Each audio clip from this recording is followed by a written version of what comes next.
Première manche au service, RG F Federer.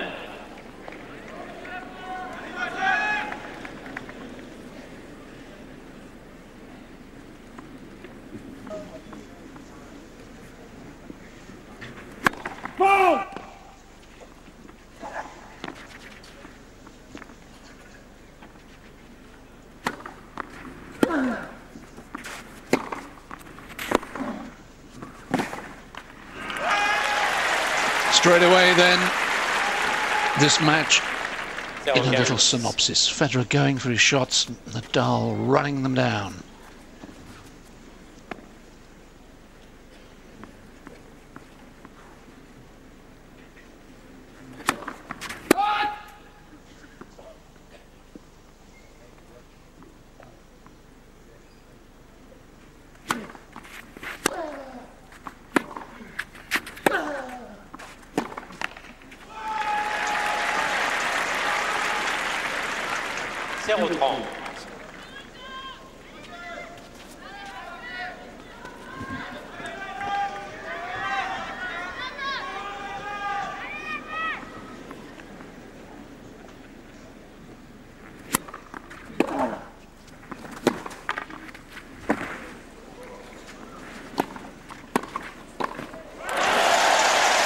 Got away with it.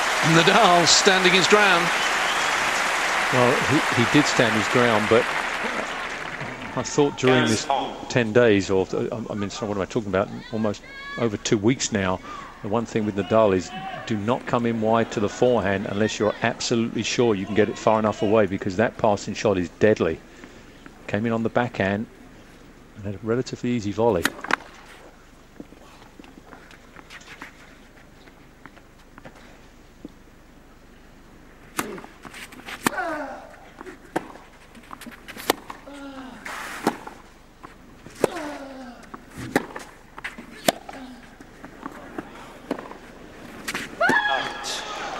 It's wide, and Nadal has 2 immediate break points.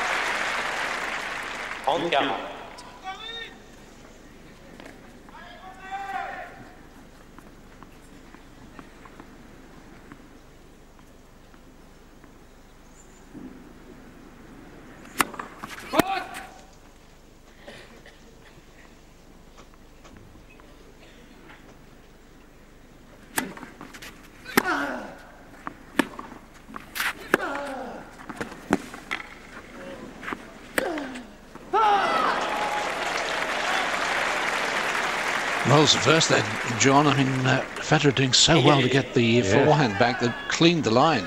Yeah, it would just obviously he's just started the match, but seems to be very aggressive at the moment, Nadal.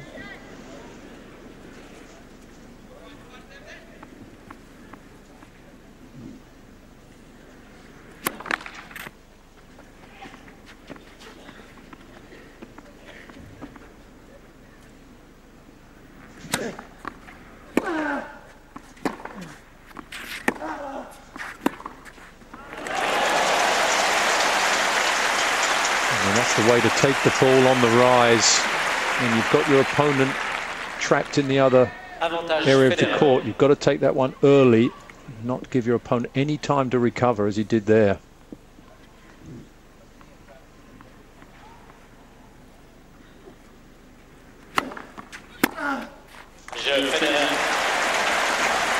Terrific hold for Federer from 1540.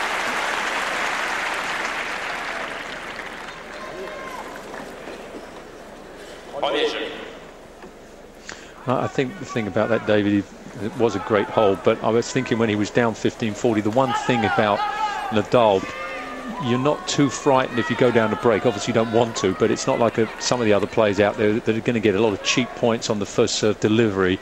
With Nadal, it's not that much of a threat, plus you're playing on clay, which again, you don't get that many free points. So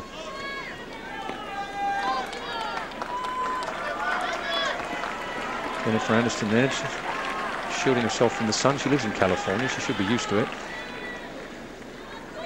With Vince Vaughn.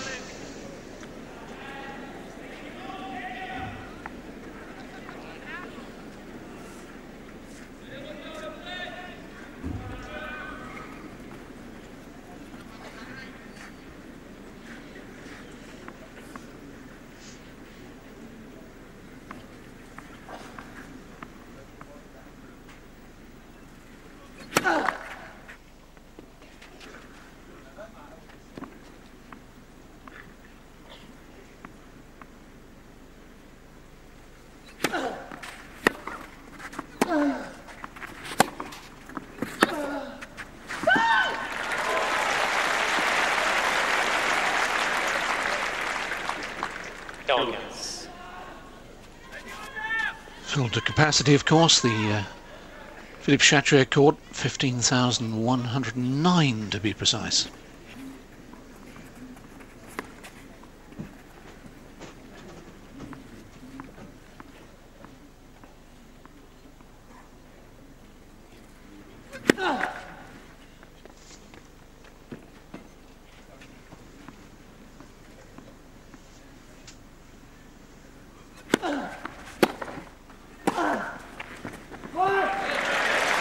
Federer latching onto the second serve. I think that's going to be one of the sights that we will see today. If he gets a shot on the second serve, any sort of short length, and Federer will try and take charge of the rally.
Nadal couldn't convert on a 15-40 situation in the first game. Now it's Federer who has his chance in the second.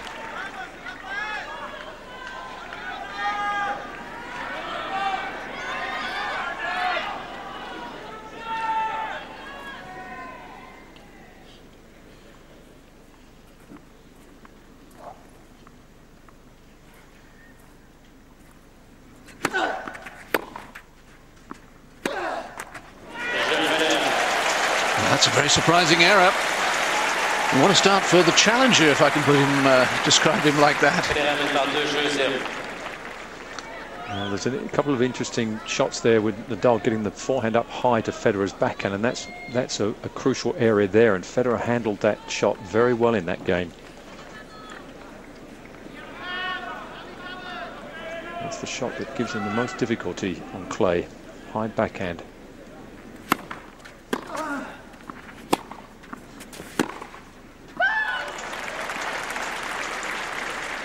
Feels a bit like the Thriller in Manila or the Rumble in the Jungle, this, doesn't it? Two heavyweights of the tennis world going head to head on one of the biggest stages in the tennis world.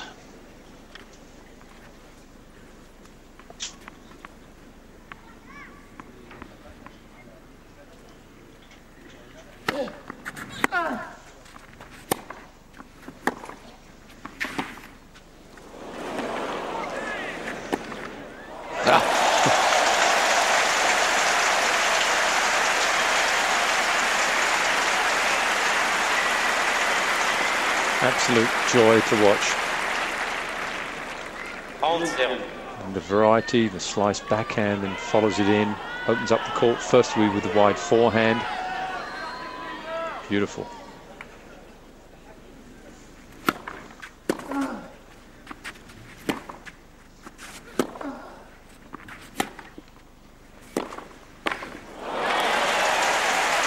Didn't really get up to the ball once Jon Tiriac closest to the camera to make the approach shot. I wonder though here if he purposely did that short because of how far back Nadal was. Didn't quite work.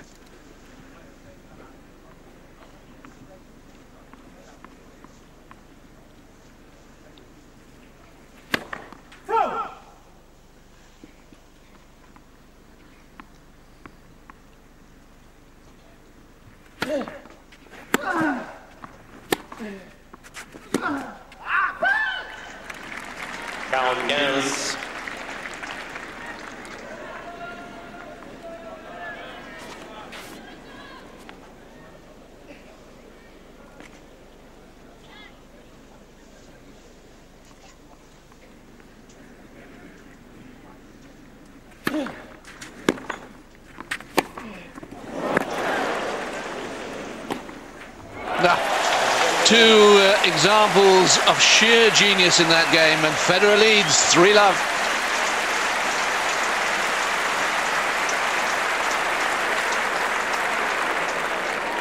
Well, Federer mène par 3-0. He really is. He's done his homework, hasn't he? He's playing the match so far perfectly. He's taking the shortcut, any half-court ball. He's straight in on the backhand side. He's mixing up the serve well. He's hitting the high backhand well, keeping Nadal off balance. And to me, it looks like Nadal is almost like he's being rushed a bit. He's not quite sure how to handle it at the moment. He's not his normal self where he just doesn't miss. A few errors have come in, and it's almost like he's caught between two means of, well, should I attack a little bit more or should I stay back and just get the ball back? And he's doing neither one or the other at the moment. But of course, it's very, very early. But a great start for Federer. Yes, 4 unforced errors from Nadal to just the one for Federer in the opening 3 games.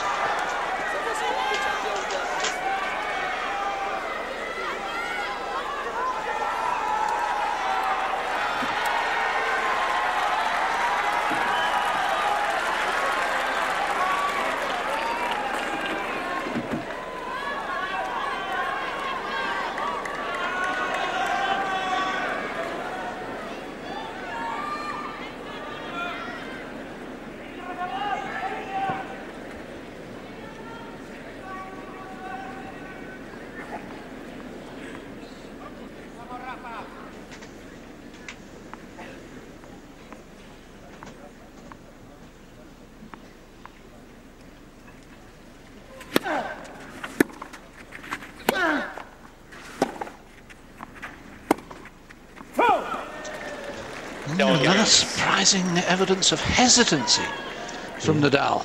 Yeah, absolutely. He has really started off nervously. Missing the 2 break points, of course, in the opening game.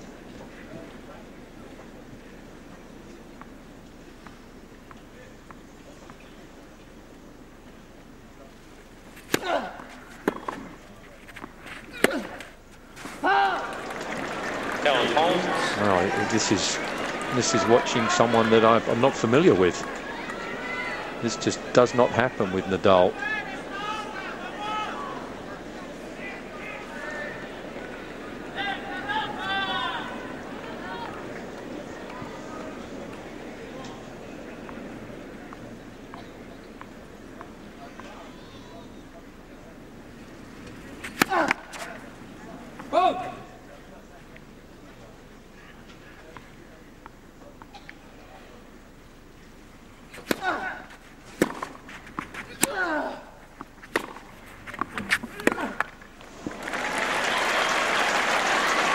He's now looking actually slow, and of course that's what happens, isn't it? When you're tight, you can't move. Yeah, that's the first thing that goes. The legs don't move, and I mean, this shot here normally, I mean, Nadal would have got over there almost in one movement and got that back somehow.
Just wide, and that's just the sort of point that Nadal really needed to get into a long exchange, get the legs moving.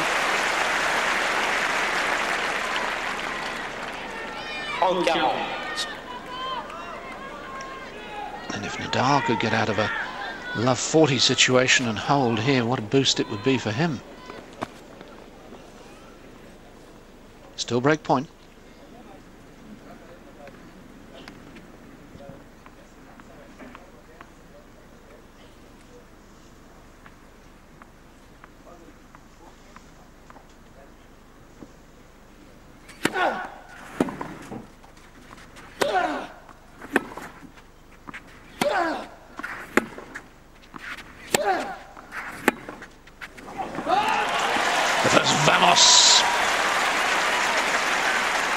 Nadal. In his last couple of rallies, Federer not able to get into the point. From the first return, he's hit short, and then Nadal has run him all over the place.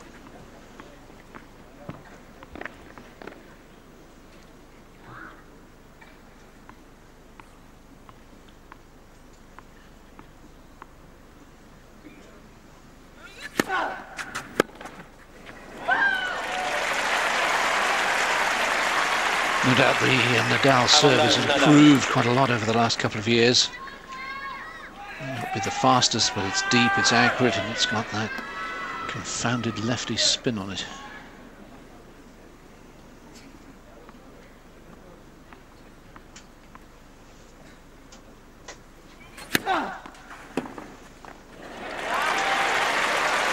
Nadal does hold. Well, does he? Federer says no, that was out. He wants umpire Murray to have a look at this one. And out it was.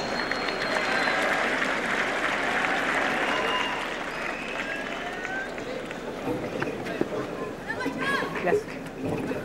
No, he stopped right away and he showed me the mark.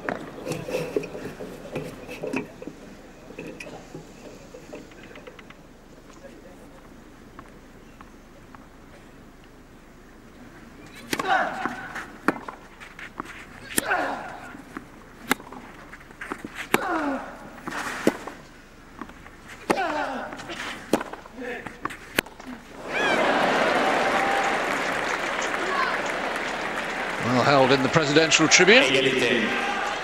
Interesting that Nadal was, saying, wasn't the point over? Cedric Murray quite willing to stand his corner out here. Two men have huge respect for each other.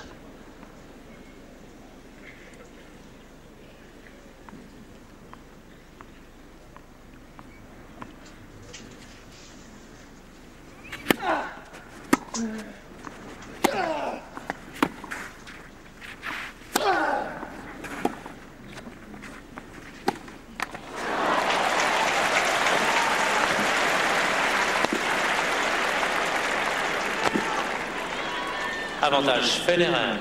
It's a great change up there from Federer. Good defensive backhand slice. Got it nice and deep.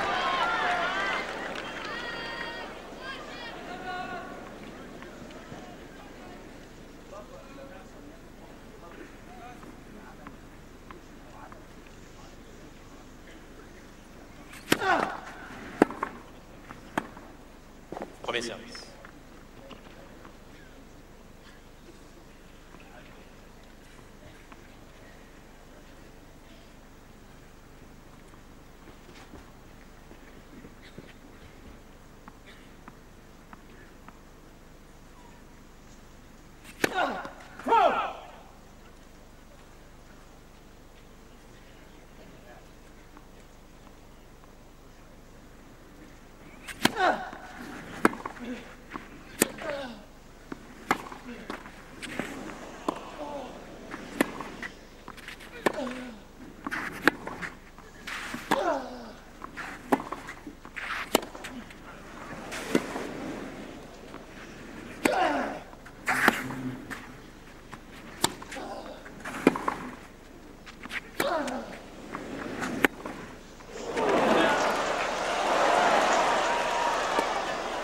There's wide.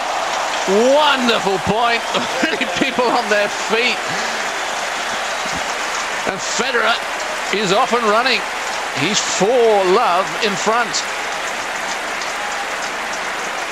Absolutely stunning point. How did he stay in that rally, Federer? Federer mène par 4 jeux. Slice approach, just not coming up at all.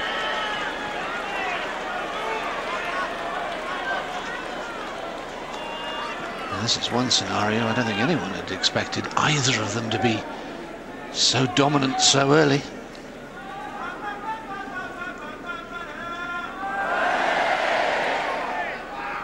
Merci.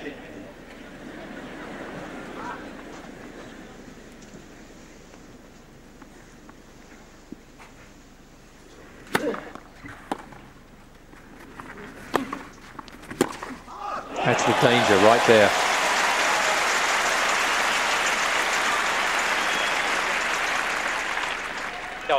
I've seen that shot time and time again. Unless you can absolutely be sure you can get him out wide enough, that's too good a shot. I think you should go right back to the backhand there. Make him hit the pass on the backhand. Can't do anywhere near as much on that wing.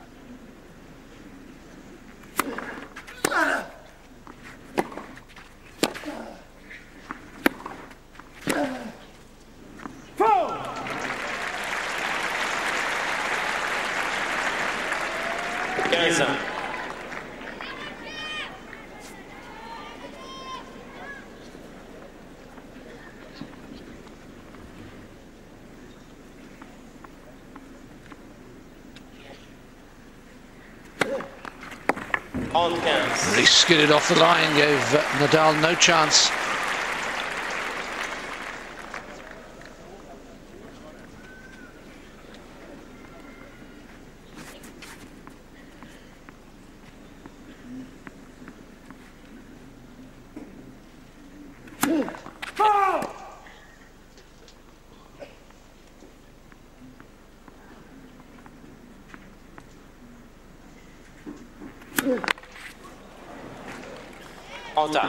First double fault.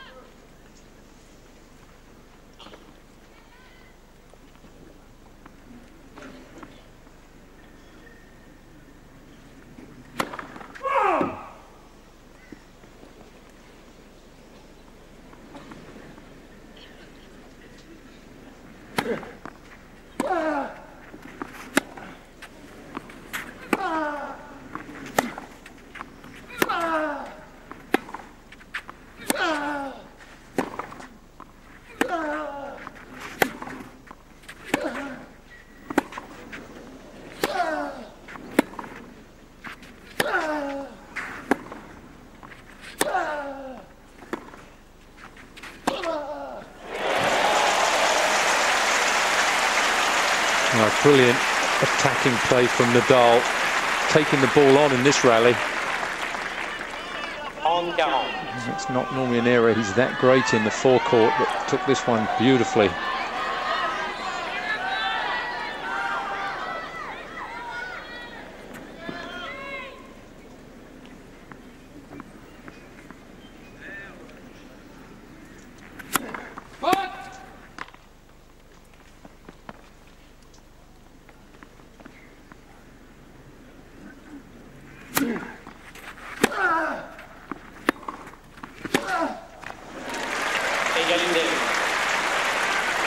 to get deeper with that return to serve than that. Footwork there from Federer, and that inside-out forehand. He moves so well into that area.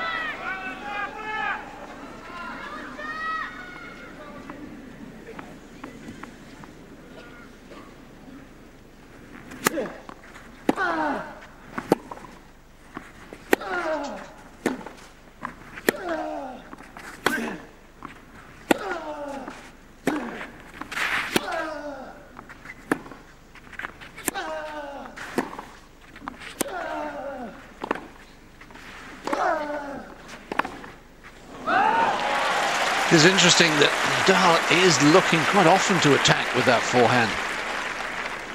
Avantage Nadal. The second break point of the game.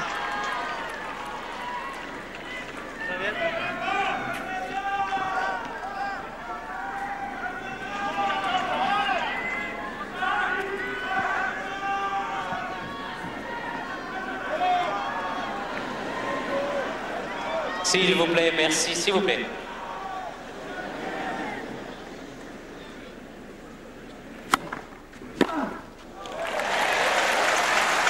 This quick serve out wide, over 200 kilometers an hour. Égalité. Well, that's one of the obvious advantages that Federer does have. He can get some cheap points on his serve.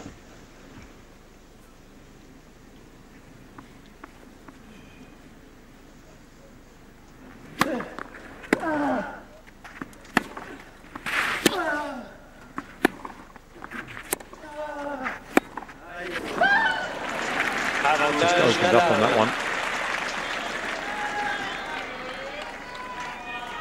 Tried to take that one a little bit too early and rushed it, Federer.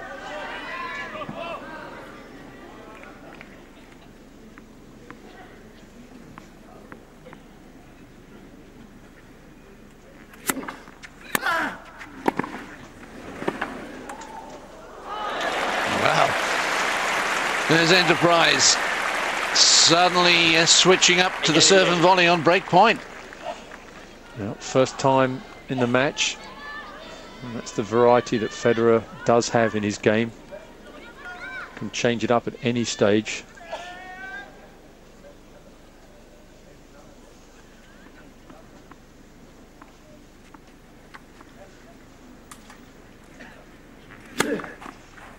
Avantage Federer.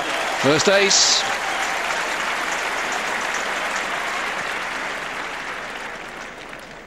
The slow slice dropped short to accentuate the angle, only 175 kilometers.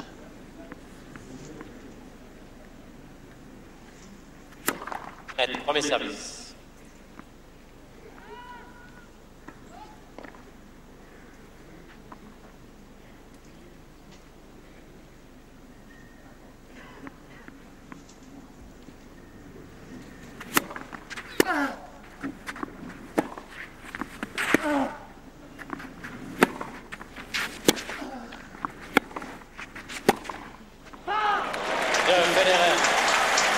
Nadal's had 5 break points, hasn't broken. It's Federer who leads 5-love.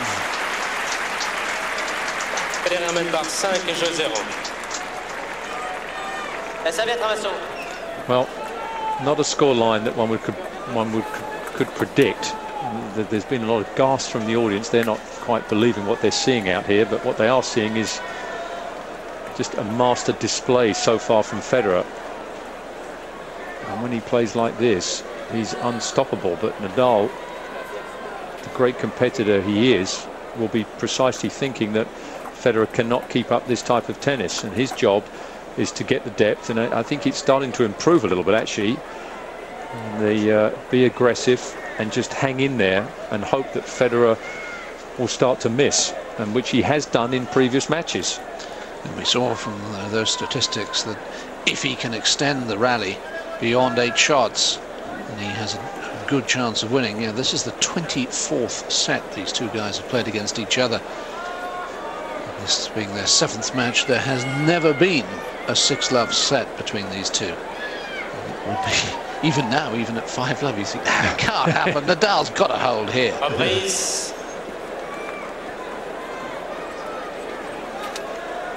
the sun is a little watery now.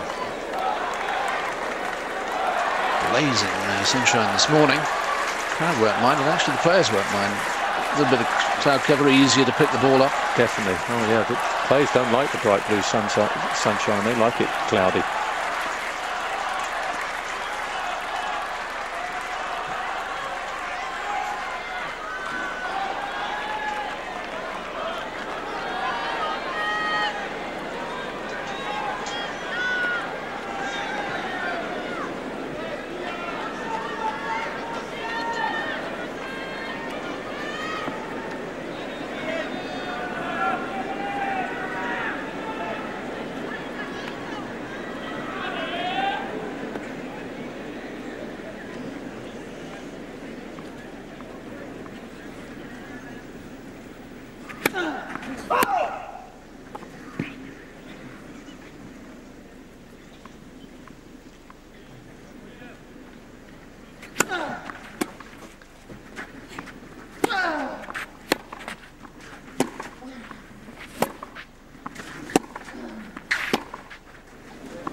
Service.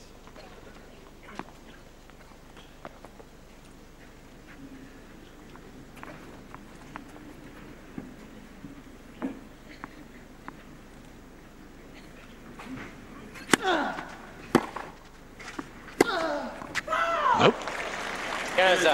Going for a winner very early in the point, Nadal. It's almost as if he's been taken out of his comfort zone and feels he has to do something completely different.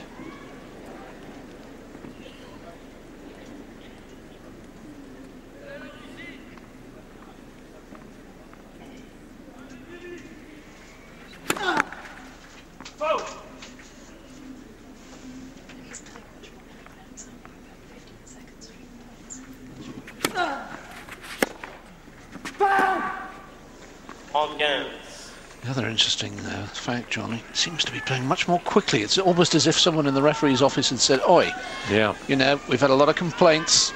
If you go over the 20 seconds you're allowed, you're going to be hit with penalty points." Well, that's what, if I'd have been Tony Roach, that's the one thing I would have done before the match. I would have appealed about that.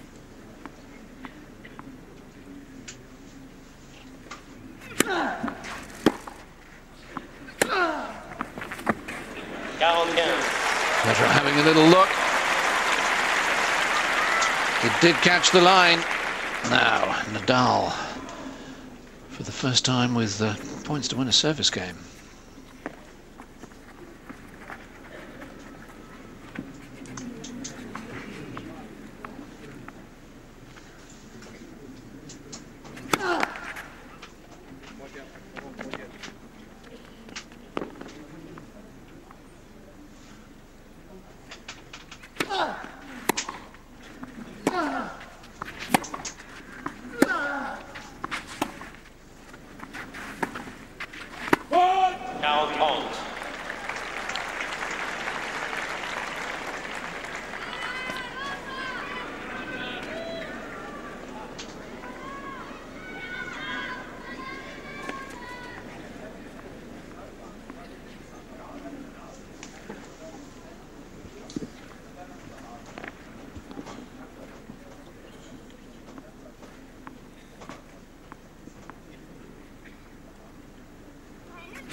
Well, he had drawn him into the trap.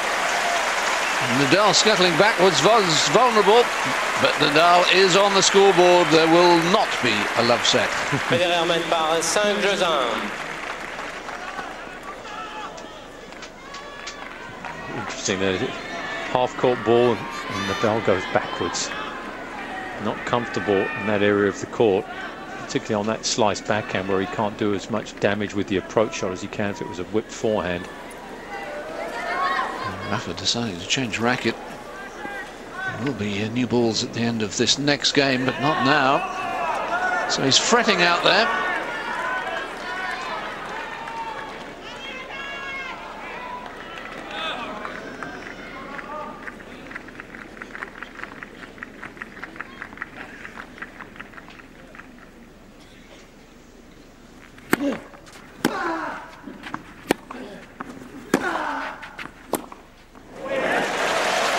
You think, Oi, what are you doing there? You're neither up nor back, but he has the dexterity to still hit a winner. Oh, he's incredible. You can just see when he gets in here, then just hesitates. He sees he's got plenty of room on the forehand. That's the case where you go to the forehand when he's got enough chance to hit the clean winner. Nadal, no chance of recovering.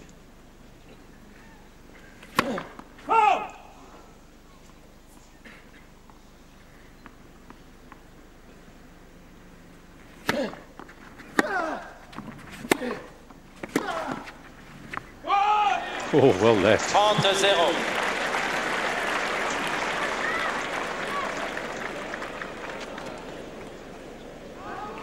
He's certainly been peppering that backhand when he's come into the net. He's definitely going towards that side the majority of times.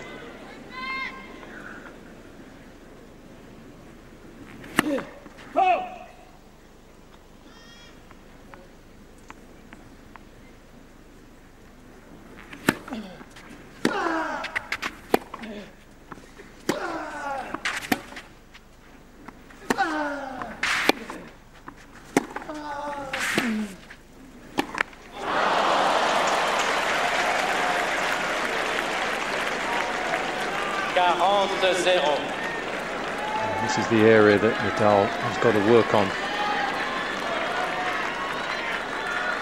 Just drag the racket head down on that volley. To give Federer 3 set points.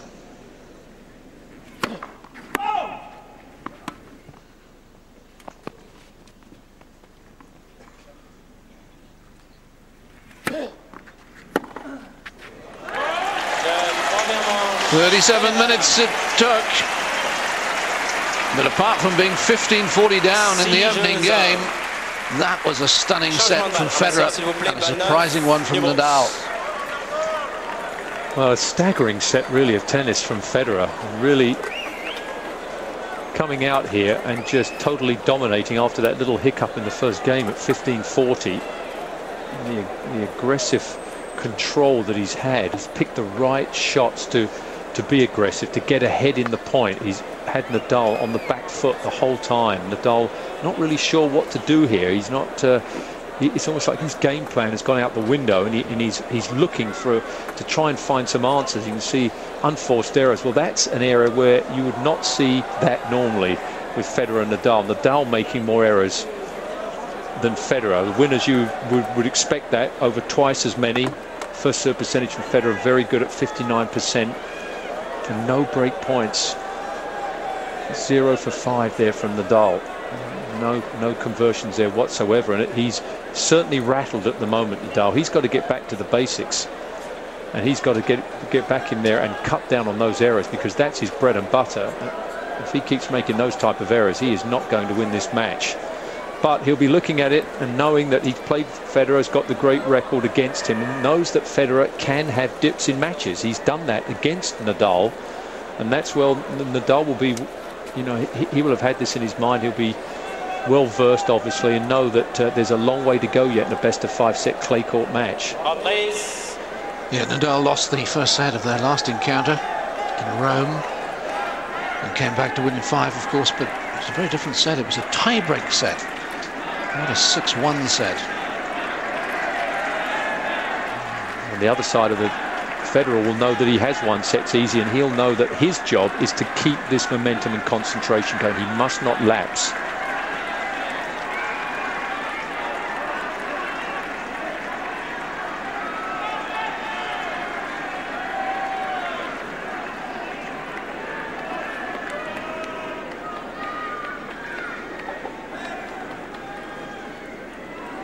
Deuxième manche. Mesdames, Messieurs, les joueurs sont prêts, s'il vous plaît.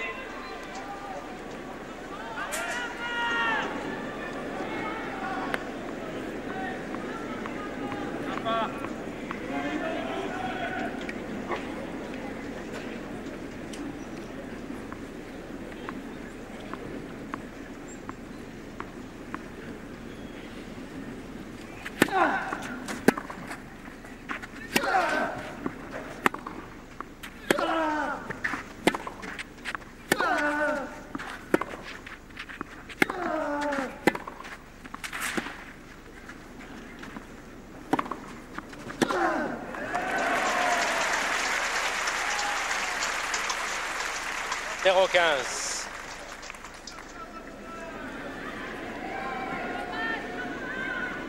Mary Poppins has clearly joined us.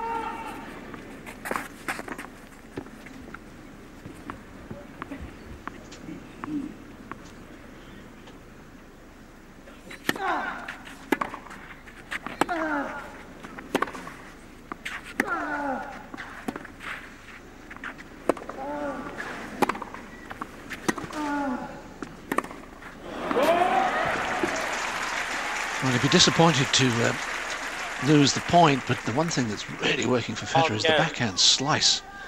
He's knifing it on Ken Rosewall.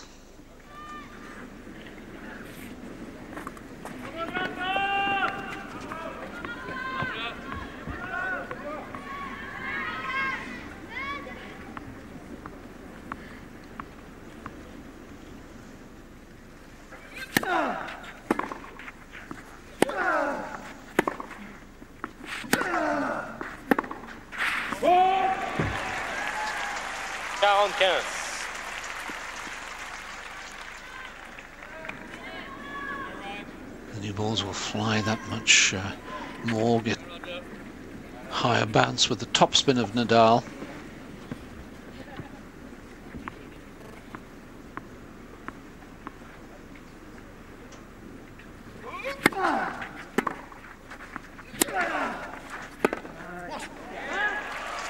Nadal.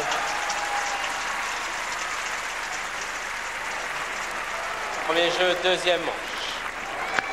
First time there, a couple of missed hits from Federer, high on the backhand side. He's hit that shot very well today, actually, so far. And no drop shots yet, really, from either player. I know Federer's brought Nadal in a couple of times, but not really what we call, certainly not aggressive drop shots. Places the water bottles in the exact position every time.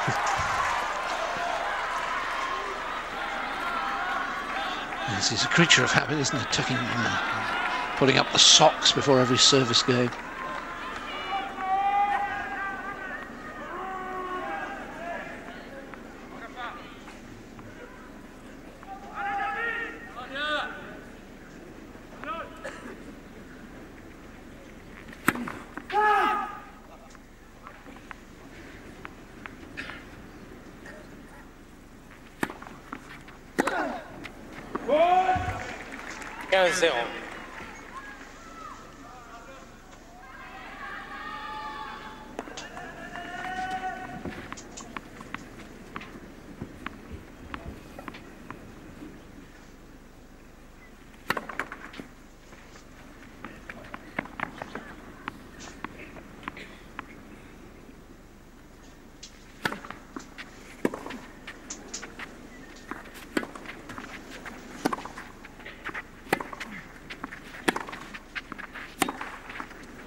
Going into the backhand.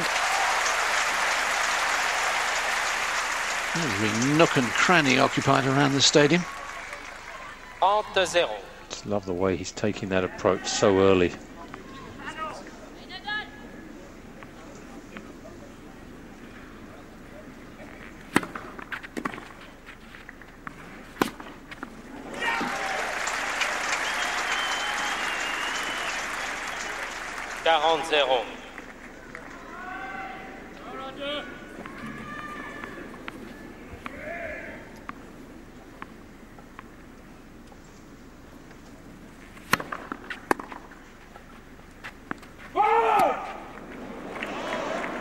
Federer's not sure. He's having a little look.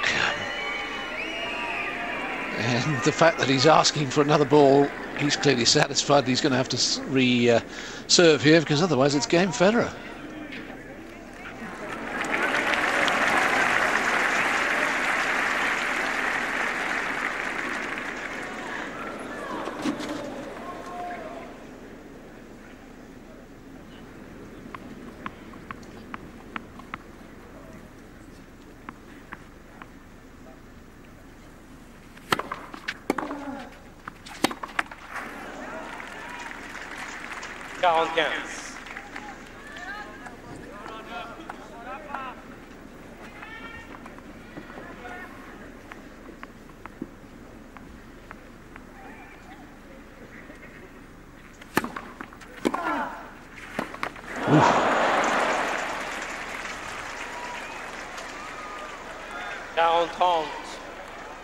Nice easy game it looked. Now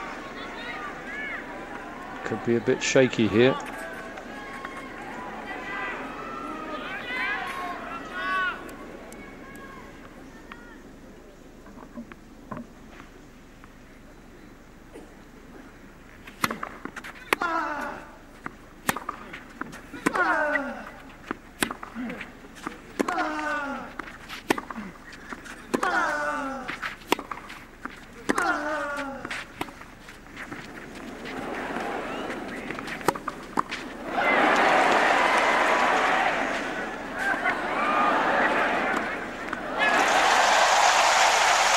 The first fist pump from Nadal, and he's back from 40 love to deuce on the Federer serve. No, I've tried this tactic and it's worked pretty well so far, but that one was a good approach shot from Nadal.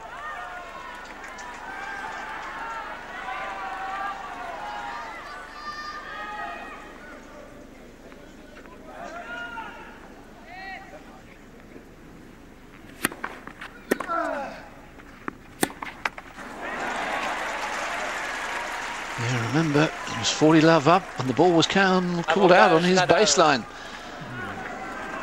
And two very sloppy points. And that can happen with Federer. He can have these little dips.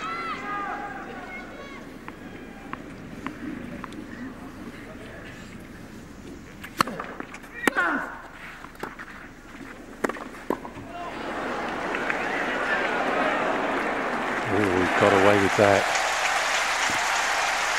That volley was not cleanly hit.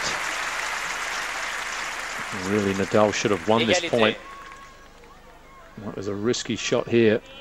And that was a mishit volley. Didn't do enough though, Nadal, with that passing shot. Big opportunity lost.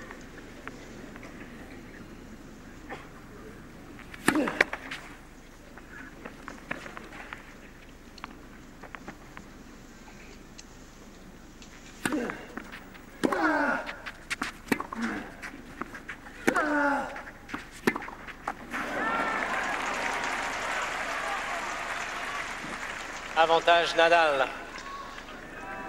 Nadal's 7th break point of the match.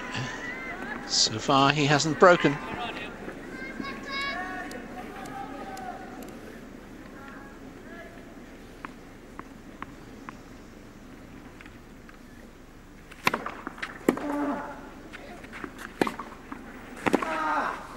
He has now.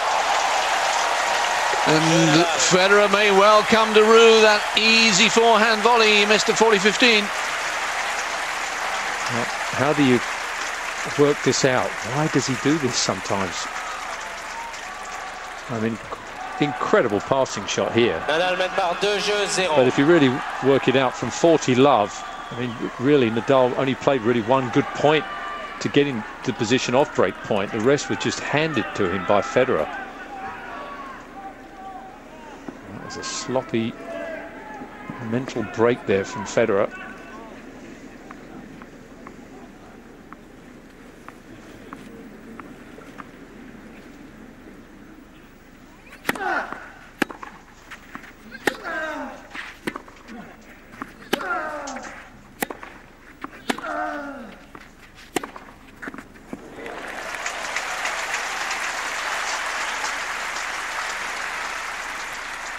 Do you think Federer does have the odd mental lapse, because he'd be inhuman else? Yeah, it would be worth turning up, I suppose.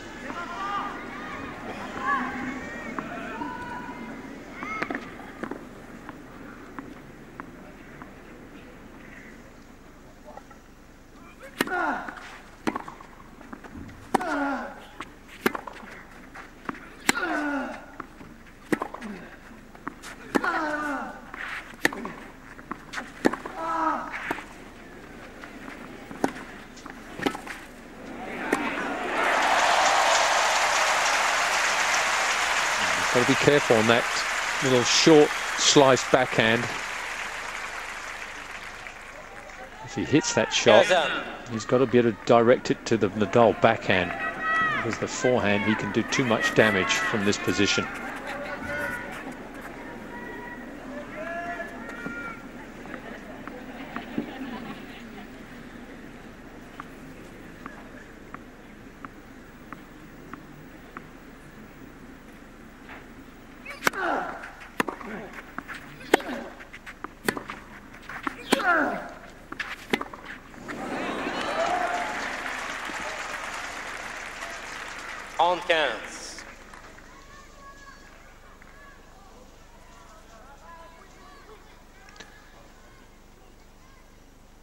Says it all, really.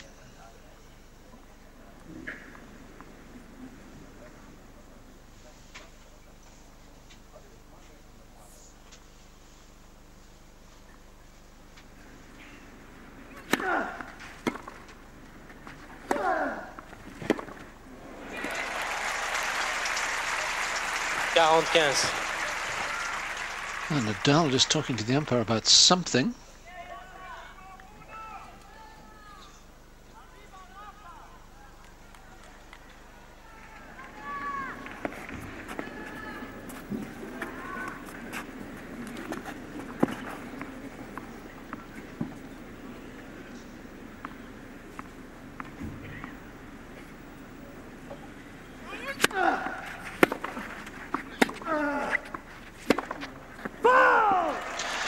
More errors from Federer. A very surprising slump from him, and Nadal's taken full advantage to lead 3-love, second set. Amazing lapse, really, to have got to that stage and then just to have lost it that quick. I mean, as you said, obviously everybody loses their concentration. I mean, that's just a fact.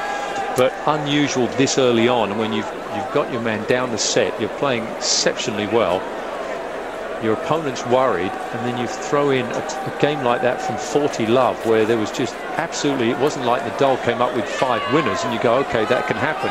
That was really all Federer's lapse, and then to let him back in like that. And now that last game again started mistiming the ball. It's almost like, you know, he's worried about that second game, and he's let it get to him a little bit and threw away that game as well.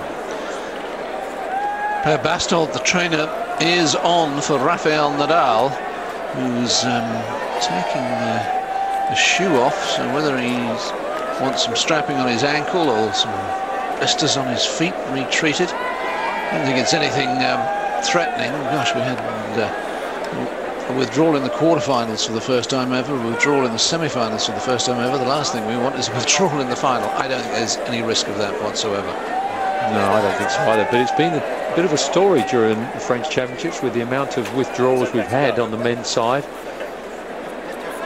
It's not been good. And now we have certainly an interesting match on our hands now. Well, there you can see the heavily taped foot. Now, sometimes the tape gets sort of a little bit bunched up and can you know, rub in a bad way and whatever. So he just came on just to get it sorted out a little bit. He'll be fine. Yeah, not even taking an injury timeout.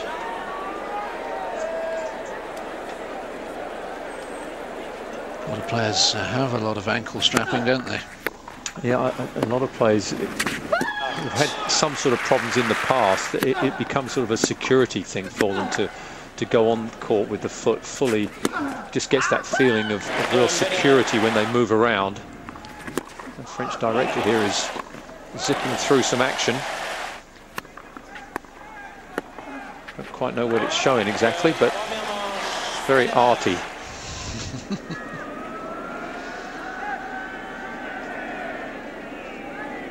With his Vamos Rafa shoes. And the ice pack around his neck, that's what's all wrapped up in that towel.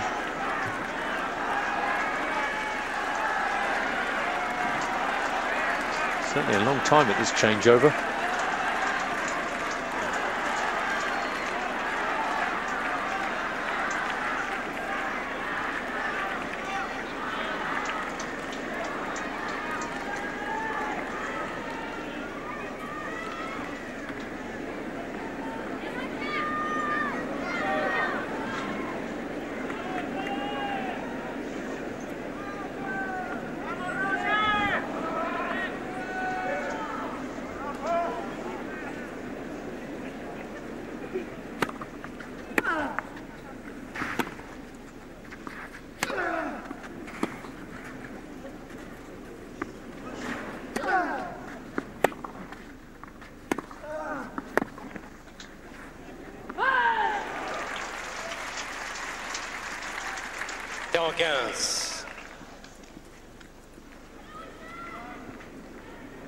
Federer finding himself on the back foot quite literally in that rally.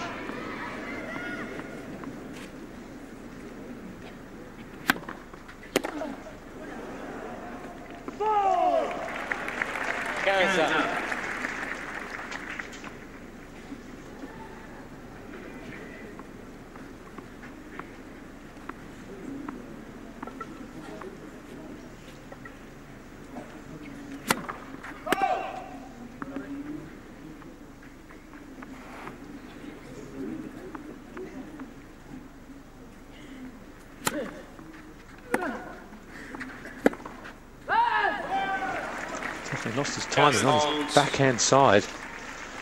He's hitting that so well in the first set. It looks like he's opening up too soon, trying to take it a bit early and rotating the hips through too soon and dragging them wide.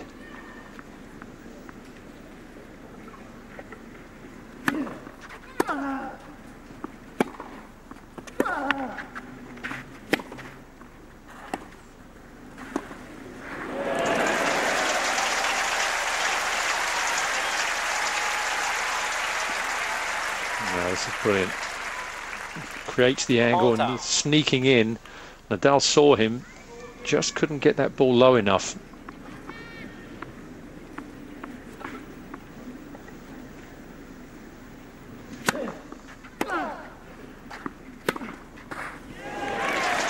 That's more like the form of the first set from Federer. And what we need is a long passage of play with both of them playing well at the same time. Haven't really had that yet, just the odd rally.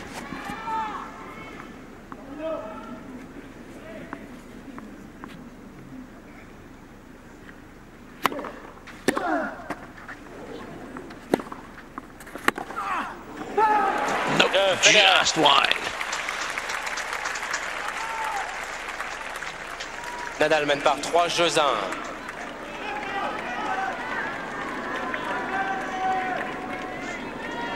You made the point at the start of the match, John, that if you're just the one break down to Nadal, you're always going to think, well, I'm going to have a chance to get back into a set. Yeah.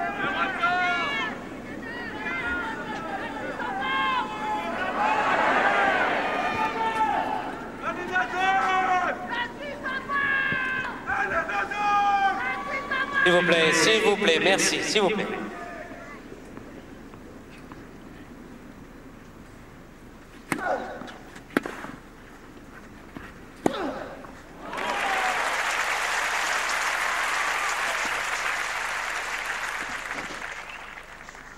15-0.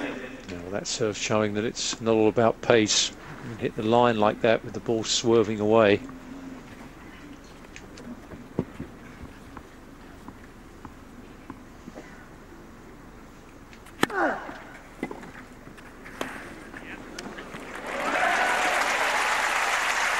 Impressive. Henri Lecomte, 30-0. finalist here, of course, lost to Mats Wilander.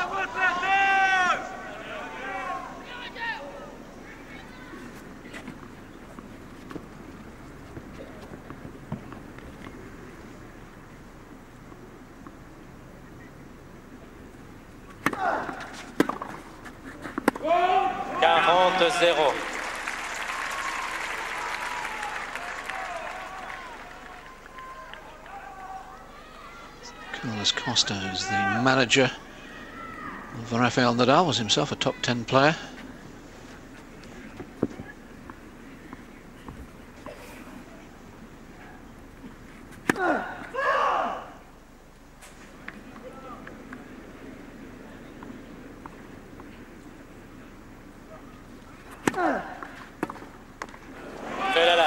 He's lost the plot at the moment, Federer. And it's 4-1 to Nadal. First love service game of the match. Nadal mène par 4-1.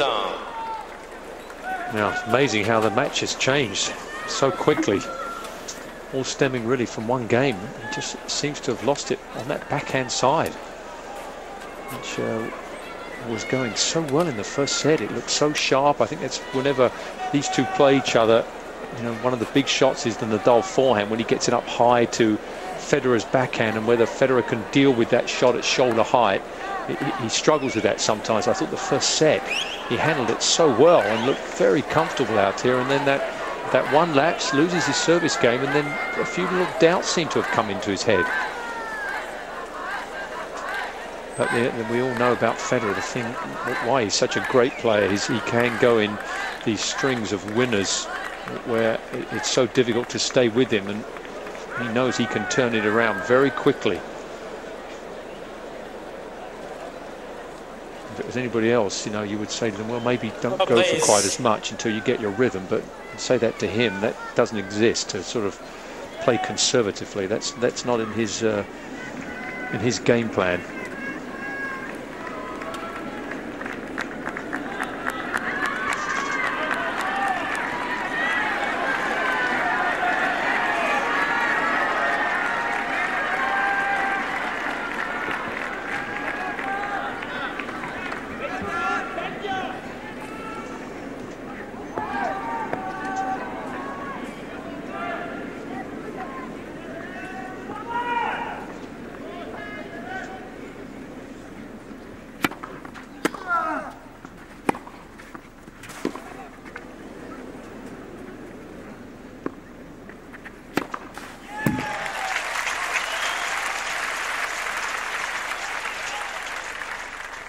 Zero.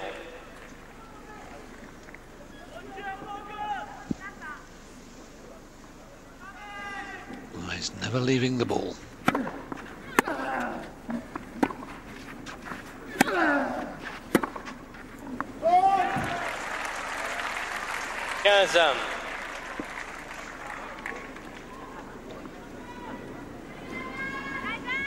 There's 12 unforced errors now on the backhand wing of those 20.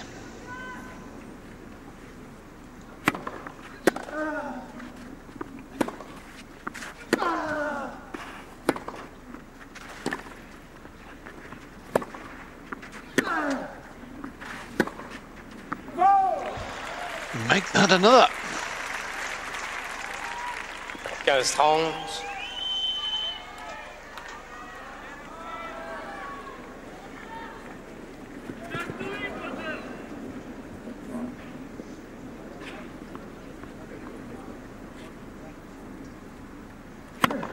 Premier service.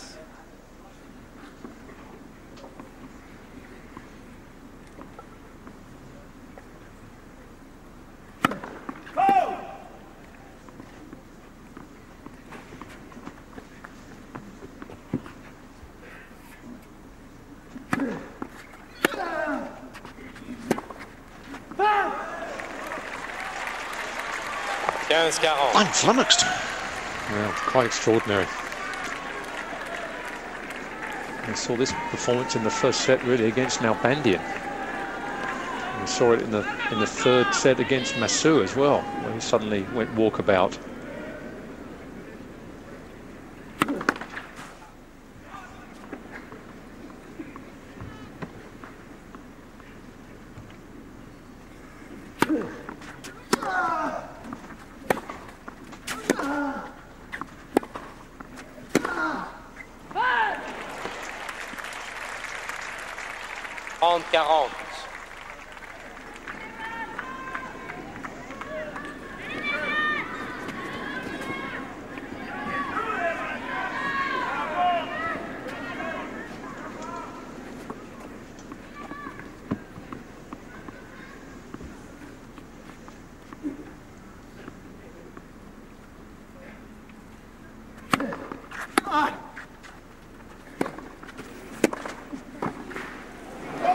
He's even missed a straightforward backhand volley, and there's the double break for Nadal, and surely it's going to go once at all. Nadal mène par 5-2-1.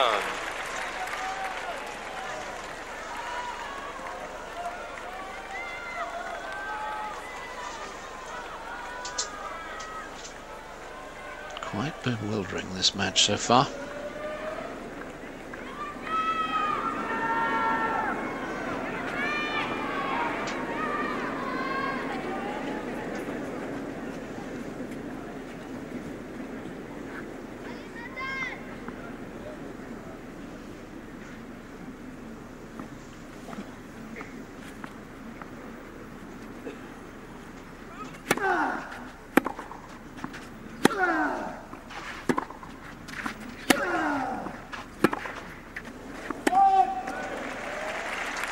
à 0.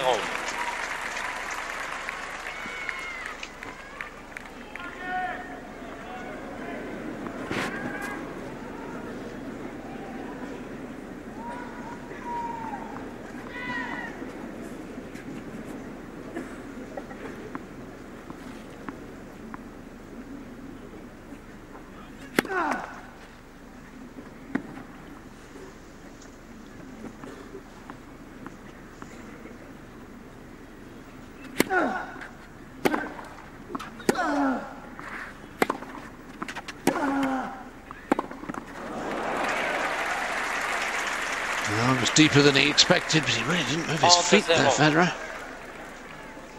It's almost as if he's mentally given up this set. How do you explain that turnaround? You can't.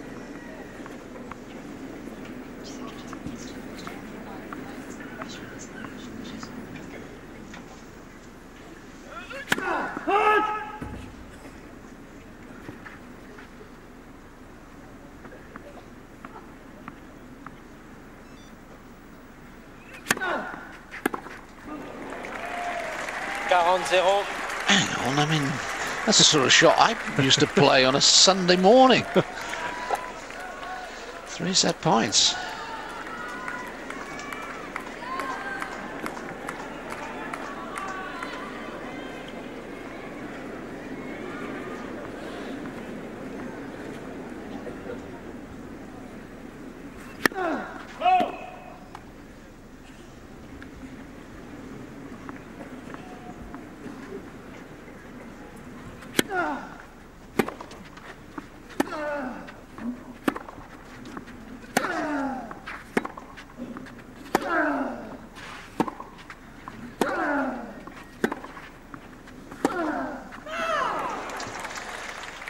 Suddenly strings together some forehands rather late in the day so far as this set's concerned.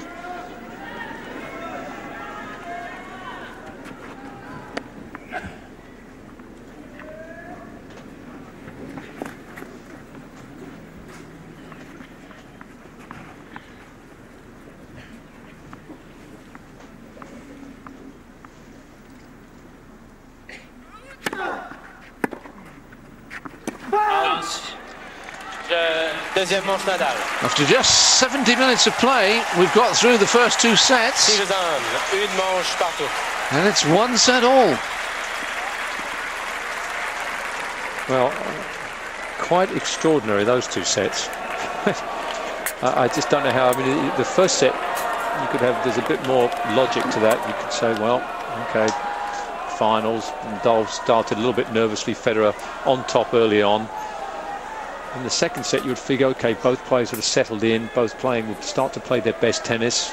Federer looked comfortable at the beginning in that 40-love game, suddenly went, and Nadal wins the set with virtually not doing anything, really, just got the balls in play. We can just see here by the stats, I mean, the unforced errors, that's absolutely staggering. 16. And the winners were the same. I mean, Nadal didn't have to go out there and do anything. It wasn't like he suddenly took command of the rallies. He was being handed it. And normally speaking, the nerves or go after the first set. I mean, I just don't. The only thing is, which doesn't seem logical, is that Federer, you know, has got tight with this tournament that he hasn't won yet, and it's weighed on his mind. I find it hard to believe someone who's already won 7 Grand Slams would still be that nervous, but I don't know what other explanation there is to it. It's staggering. You can understand it for a couple of games, but it was the whole set was just awful. And the hope is, as you said earlier on, let's have them both play at their best. It's the dream matchup. Neither of them are playing good tennis at the same time. So at the moment, it's 2 sets of really quite very ordinary tennis, and that's being, I think, generous. Yeah, we can put the first 70 minutes safely behind us. It is 32 degrees Celsius out there. It's hot, but these are 2 very highly trained athletes. That shouldn't be a factor. You can't believe that Federer would have been getting tight after 1 set, you know, getting close to winning, maybe. Yes, exactly. Doesn't make sense. They haven't had the camera on Tony Roach. I'd like to see I'd like to know what he's thinking. I suspect he's as befuddled as we are. Yeah.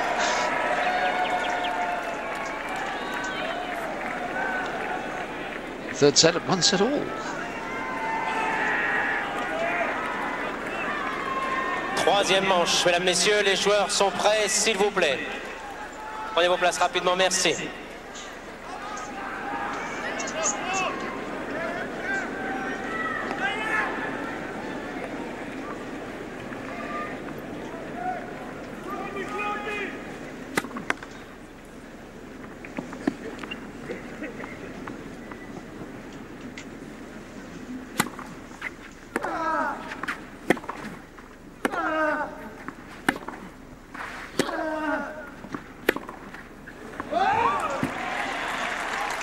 Very important for Federer to suddenly find his game again.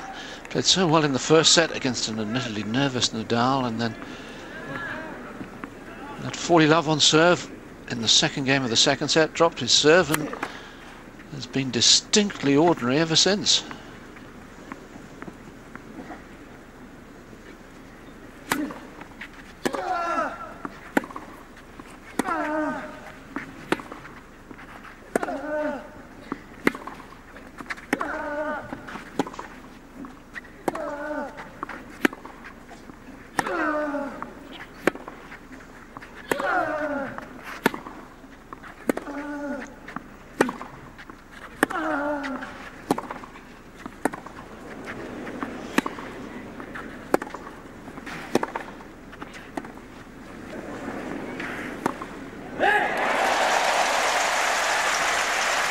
That's what we've been looking for. Now, Nadal in this rally really just content to get the ball back in the middle of the court. I don't blame him, really. He's expecting Federer to make errors at the moment, and I'm surprised he hit a drop shot. They gave Federer easy opportunity.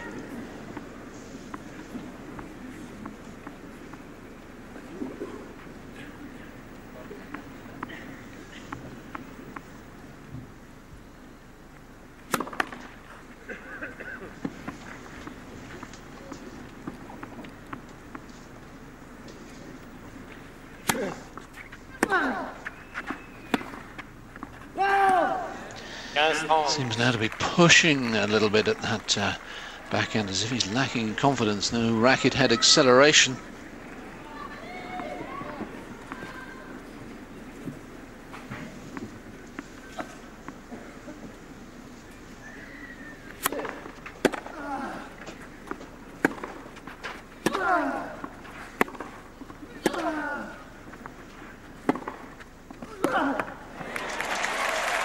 like it.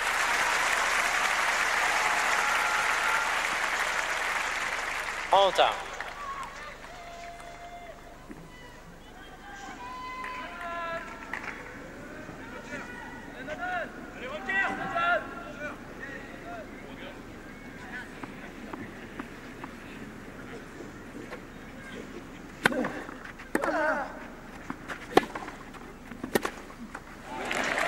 Oof. That was a get out them from Federer. When he went to step up to hit that, I thought he was go back to the backhand, which he's done very successfully, and gave Nadal a pretty good opportunity on that forehand pass.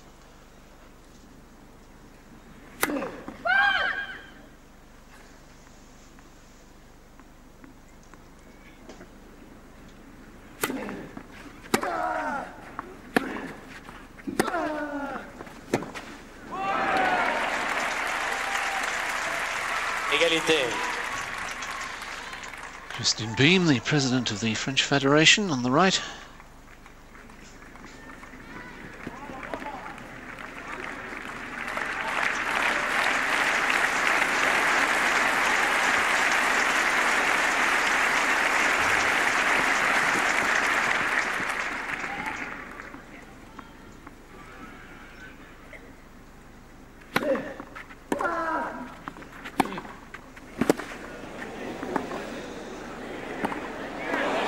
Well, that's the thrust and parry that we've been waiting for. The great retriever against the artist at the net.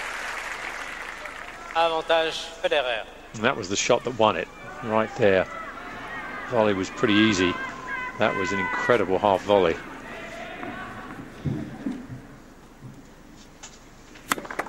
Premier service.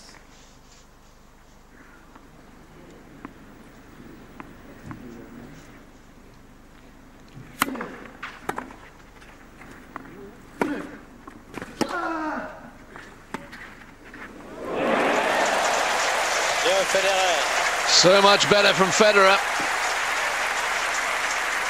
And in terms of quality of play, that's the best game of the match so far. Yeah. Premier jeu, sometimes someone like Federer, when you hit a couple of shots like he hit in that game, and that last one was one of his specials, where the timing has to be absolutely precise, and you make those, and the half volley a couple of points before that as well, that's the sort of thing that can give you a huge lift.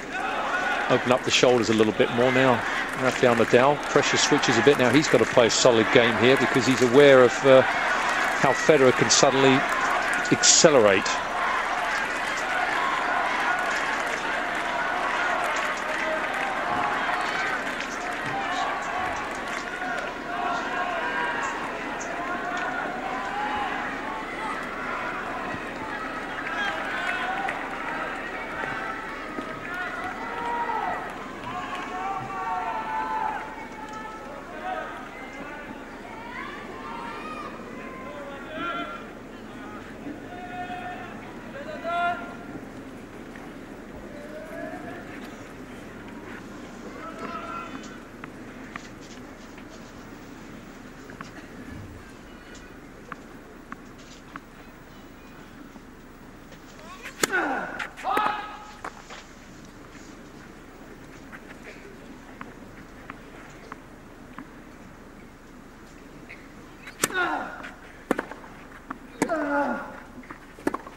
Still the backhand looking distinctly fragile.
Does seem to be steering that backhand side now. It's such good racket acceleration off that side in the first set. It was just taking it on the rise, no fear.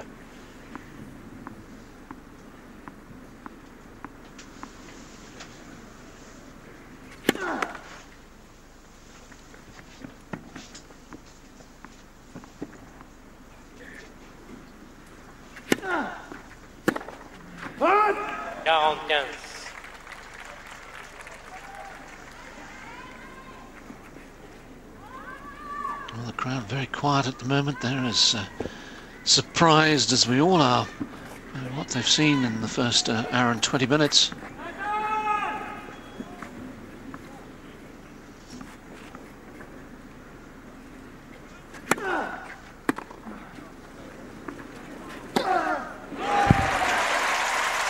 So for the first time, the first two games of a set go with serve. S'il vous plaît, balle neuve. New balls. Un jeu partout.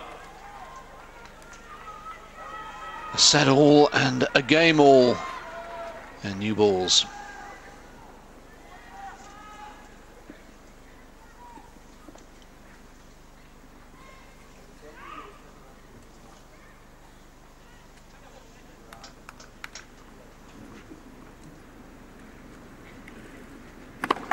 Premier service.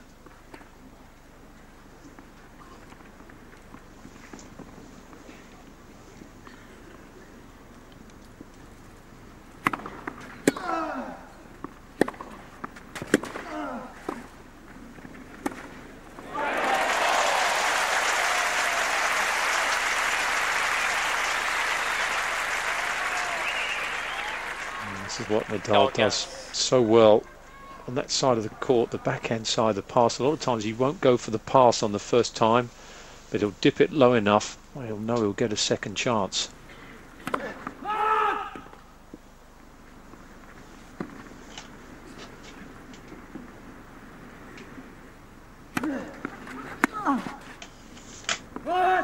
Yes.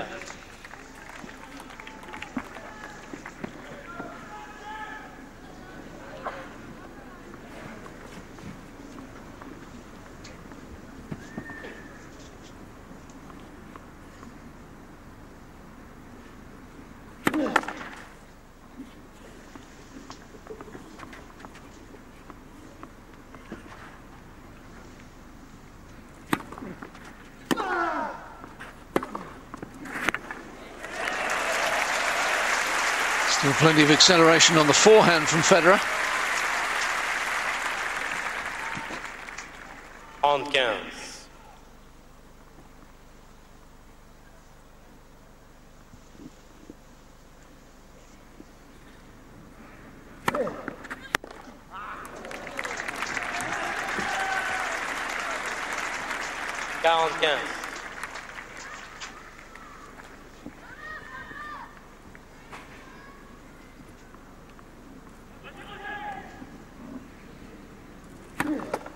35. Premier service.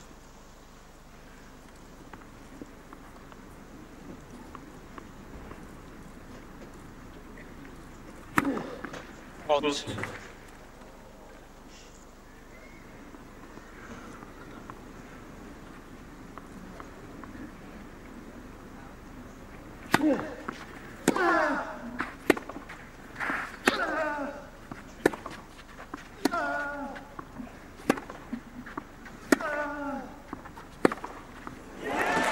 Federer.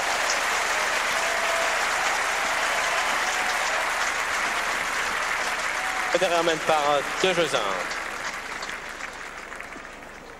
Well, again, better play on the forehand wing, at least from Federer, but have we been guilty of hyping it up too much, saying it's the dream final, it's going to be a classic?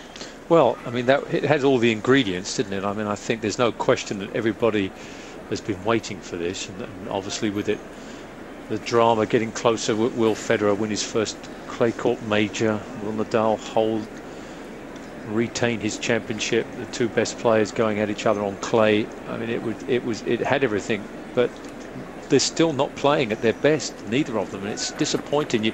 sort of feel, though, that there's going to be some drama ahead here somewhere. It's going to catch fire, and they're both suddenly going to play at their best, and we're going to get a great final, certainly part of a final. But the first 2 and a bit sets have been very average, to put it mildly, and it's didn't expect it to be like this, I must say. I thought that nerves wouldn't play such a big part of this match, but they seem to have done so far. Please. For the record, they're playing today for a first prize of €940,000. That's right about £672,000. The runner-up will get half of that. Neither of these men need to work again, frankly.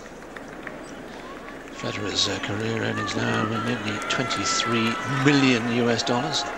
Nadal just turned 20. He's got nearly $6 million in the bank.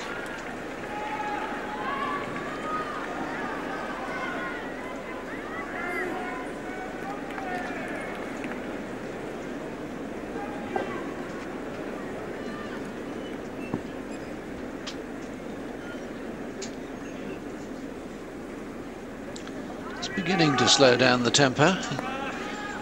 Nadal certainly was playing at a faster pace than normal in the first set.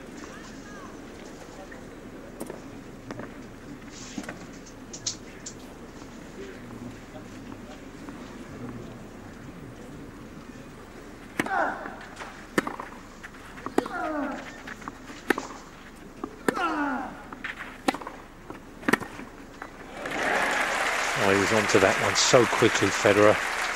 Just pounced on the half-court forehand.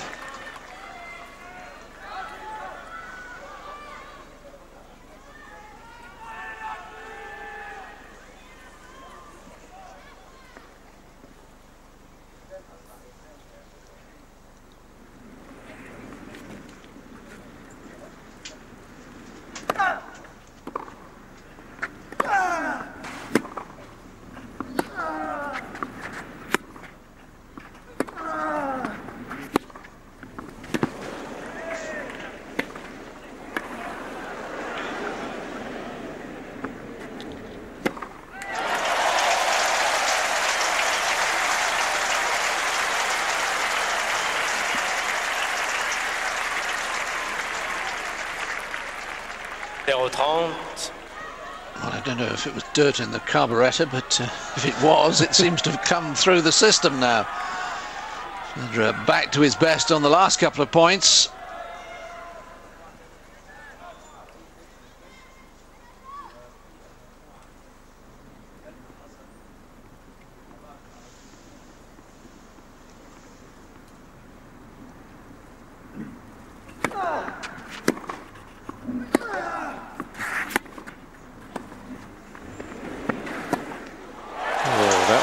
Terrible volley from Nadal.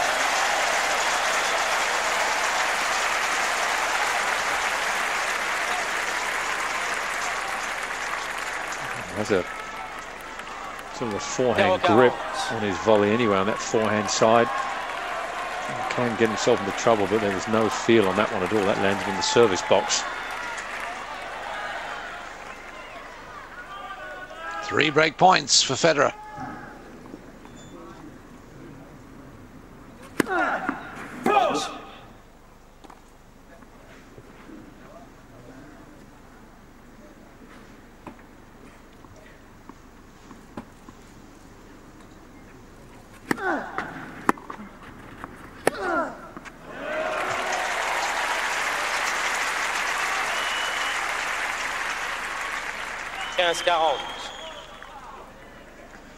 It's that high kicking serve up high to the Federer backhand. Didn't get enough depth on the return.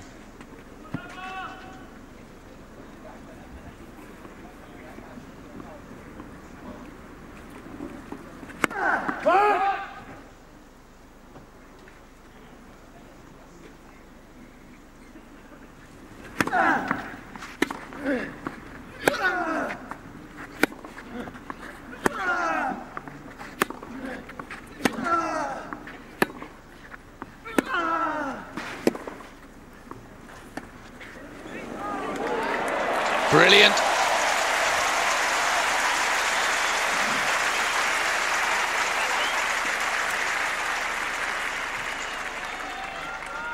30-40.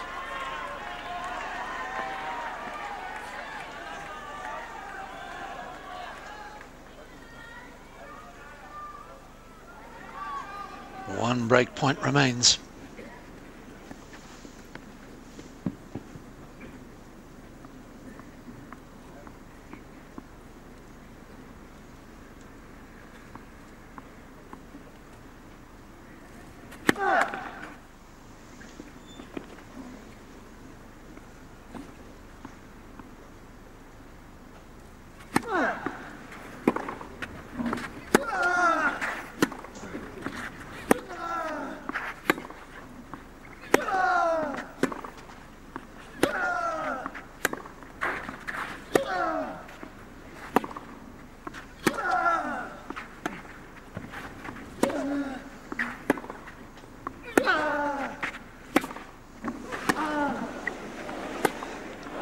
He's missed it.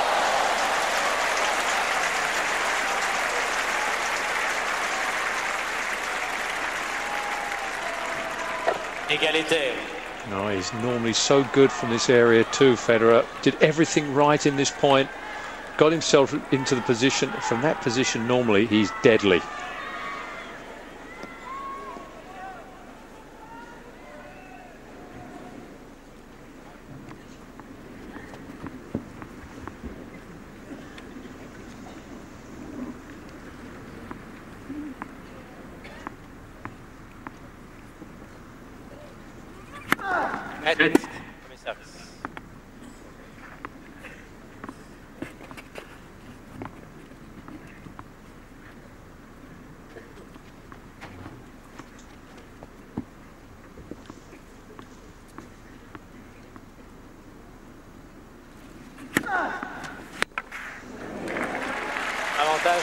Terrific swinging serve. That felt a lot longer than 20 seconds between those 2 points.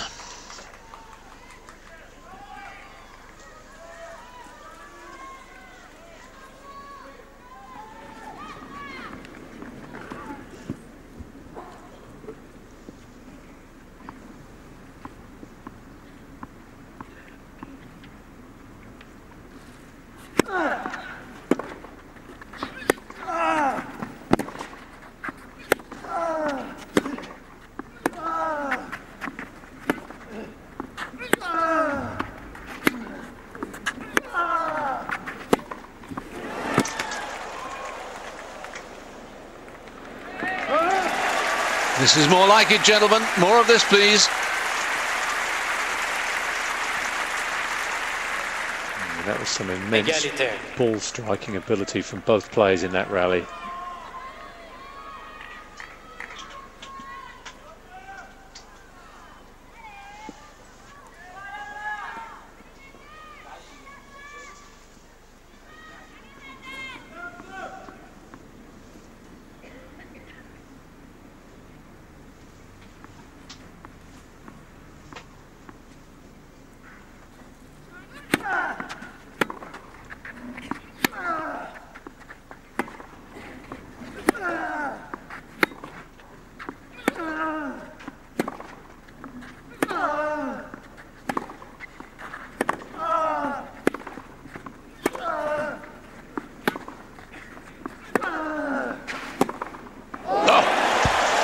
Where did that one come from?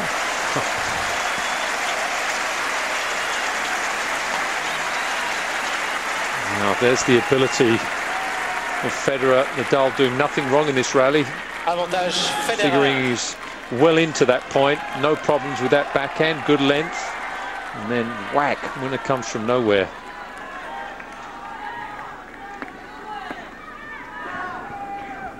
Fourth break point, end of the game.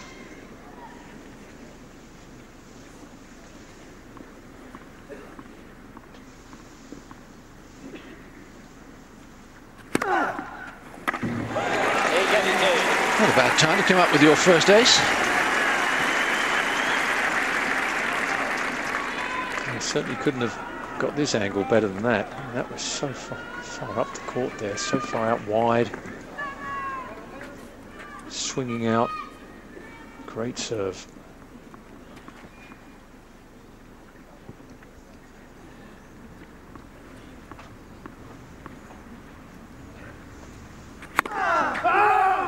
Falsche was good.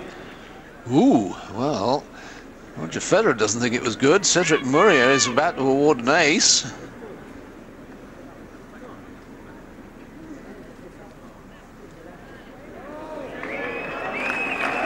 Well, he's saying that it caught the outside edge of the line.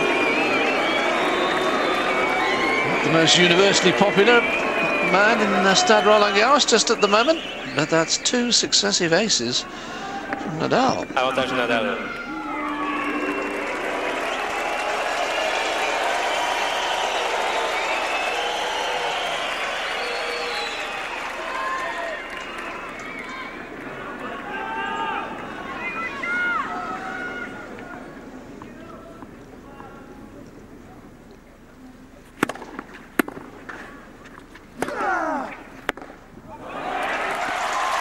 De Nadal.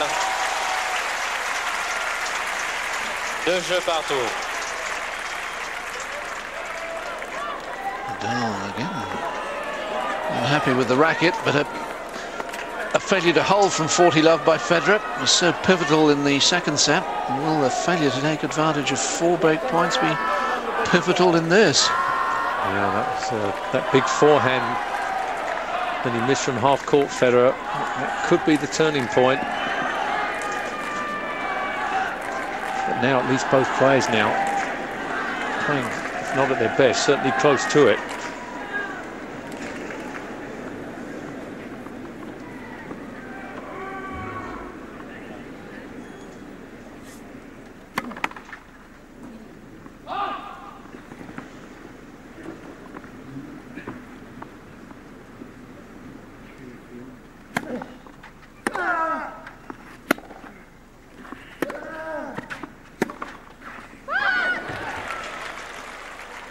Just missed that one. Head goes up to the skies.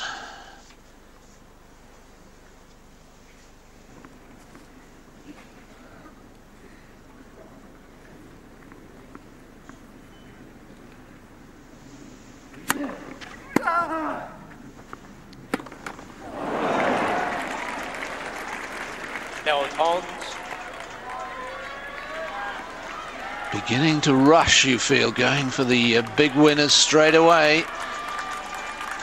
That is the story of the match, and those unforced errors.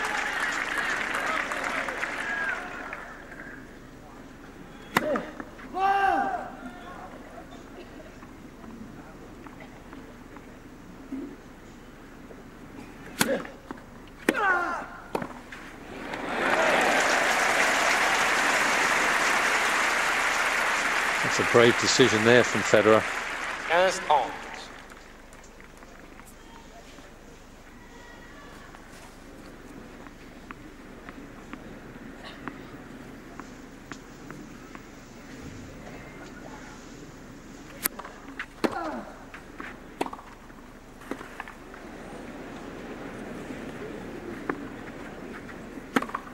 He's missed it. He's missed the doubles line, let alone the singles. And it's break points for Nadal. 15-40. And this is what Nadal does to you on clay. He gets everything back. You feel you've got to go for something very, very special indeed.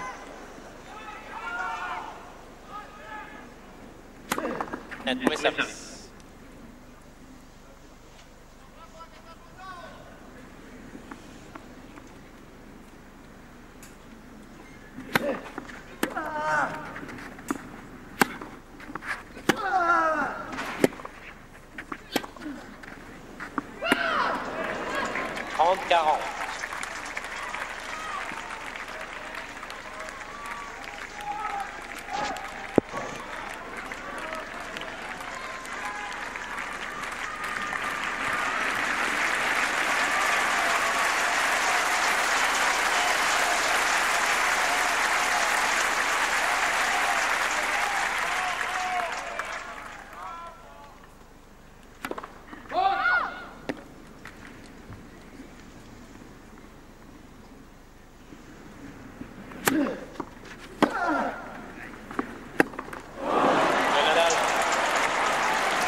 almost as if he was panicking in that game. Had to get the big strike in early.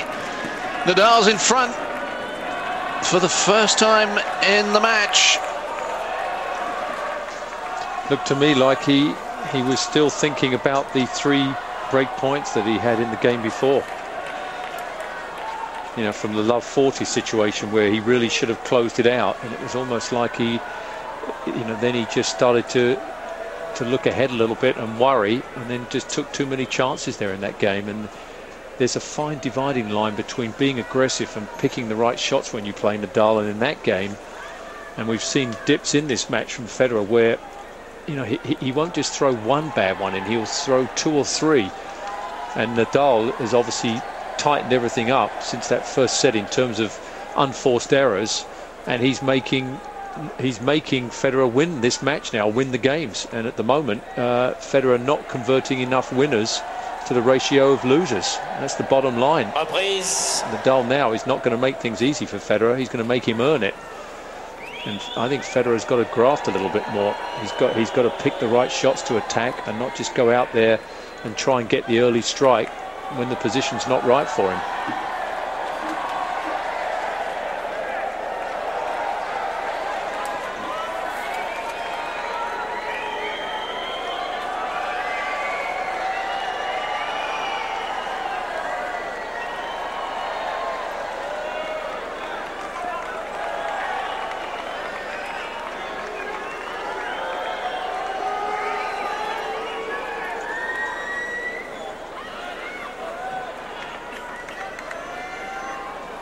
Reprenez votre place rapidement, s'il vous plaît.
A lot of work still to be done on the volleying for Nadal. He knows it. He's determined during the course of his career to make an impact at Wimbledon, where he's going to have to volley a lot more than normal. It's one of the reasons he's playing at the Queen's Club next week, the Stella Artois Championships. Interesting first round match, Agassi against Henman there.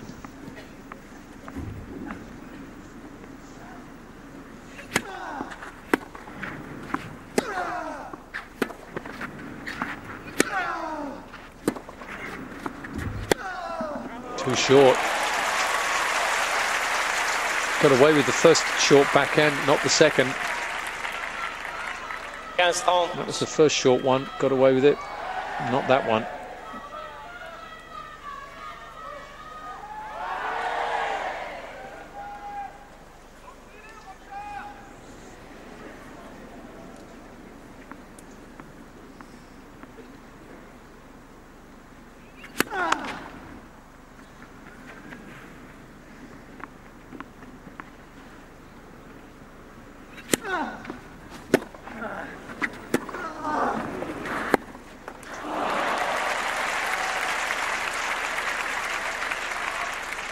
En time.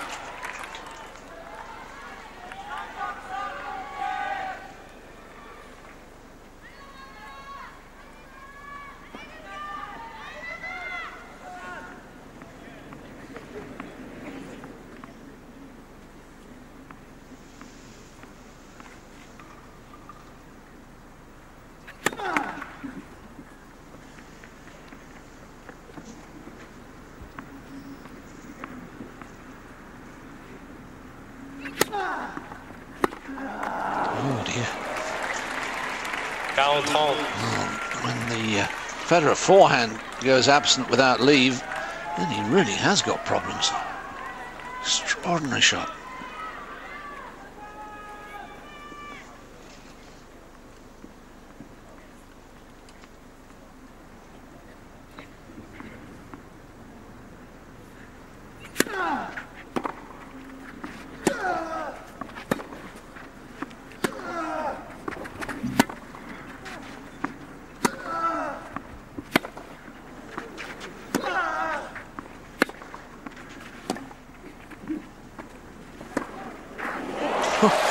I thought he'd let that drop too low.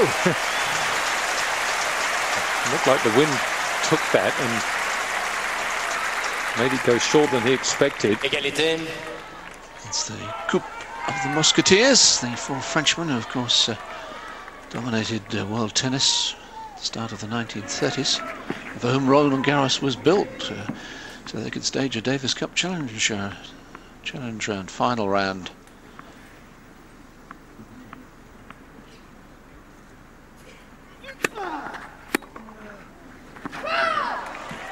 Avantage Nadal. Barotra, Lacoste, Cochet, and the one everyone forgets, Brugnon, the doubles player.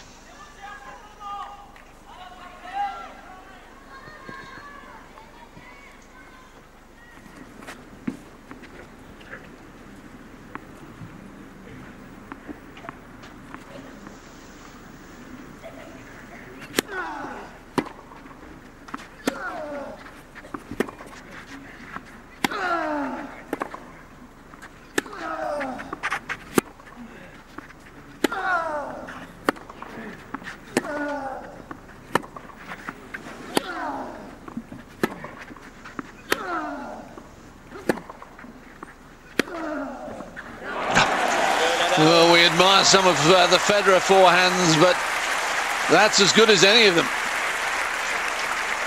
A couple of huge forehands in this game. Nadal mène par 4 jeux From à 2. Nadal. Again, look how far back he was to hit a clean winner against someone as quick as Federer. That is some strike.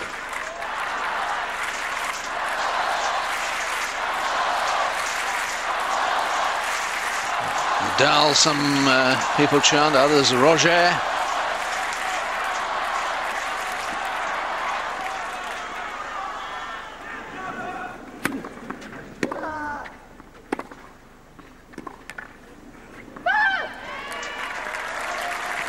Zéro.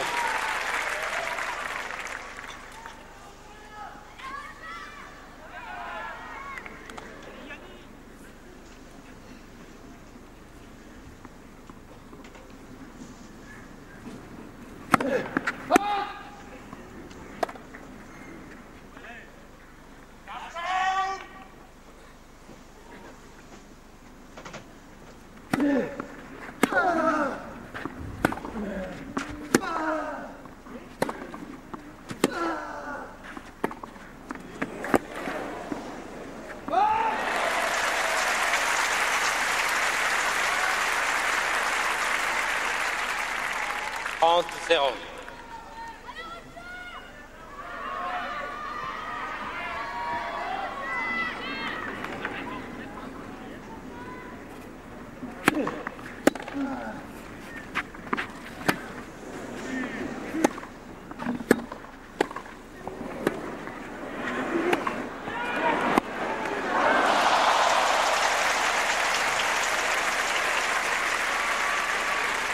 It all started with a complete miss-hit return that almost bounced over Federer's head.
Federer certainly wasn't expecting that. 40-30. Very instinctive here from Nadal, knowing the position he was in with that slice. He had to do something big on that next backhand. He just drilled it.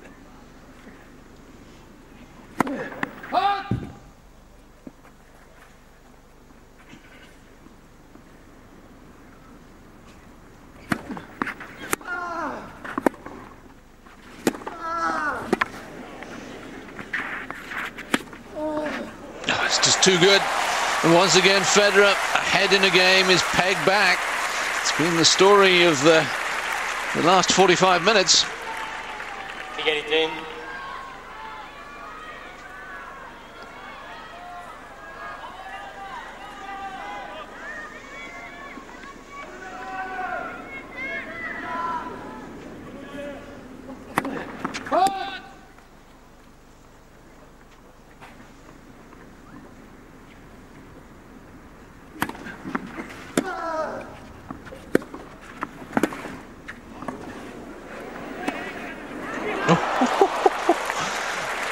That really would have been audacious. A little flick of the wrist at the last moment. Avantage Federer.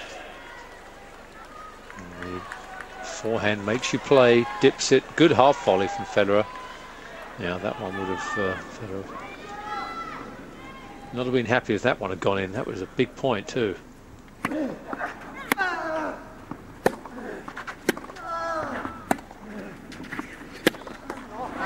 Federer. Stays in touch, Federer, in this third set, but Nadal has the lead. 4-3 in a break. 4 jeux à 3.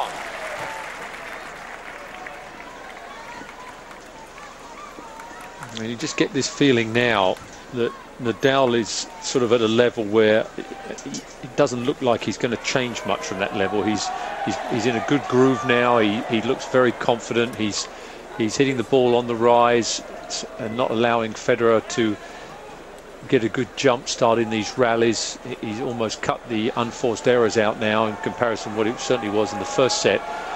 Federer is the one that you just don't seem very sure about the way he's going to play. He sort of can start off the game and look exceptional, like he's got it back again, 2 or 3 big winners, and you think now he's playing back on 4 cylinders, and then he'll go and hit a couple of shots that just seem just strange, and there's no reason for it. And he seems to be the one that we can't really get a pattern to his game at the moment. Nadal seems more solid mentally, and Federer is going sort of in and out of it a little bit. And that's, I think, really why his record against Nadal is obviously not great, because he does this against Nadal, and Nadal is the master craftsman at wearing someone down and staying solid throughout. Yes, just to illustrate the point John was making, in the first 7 games, the first set, Nadal 12 unforced errors. In the next 14 games, all the games since, 4. Yeah. And that's, you know, that's where he's got his mind in gear. He's just refusing to back down from that level. Sandra Gourlain, who runs the TV operation for the French Federation.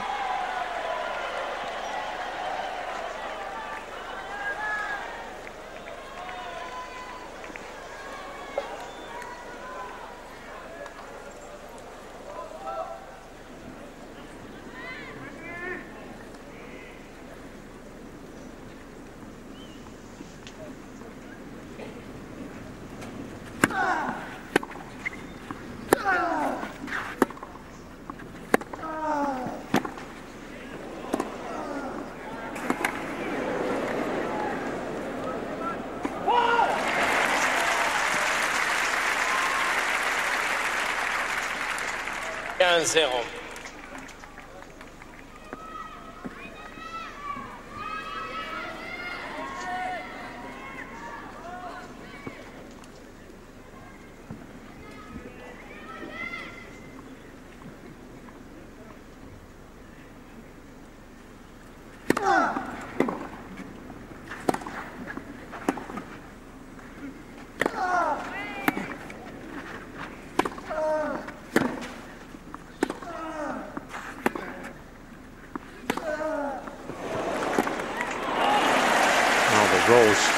contrast now in this match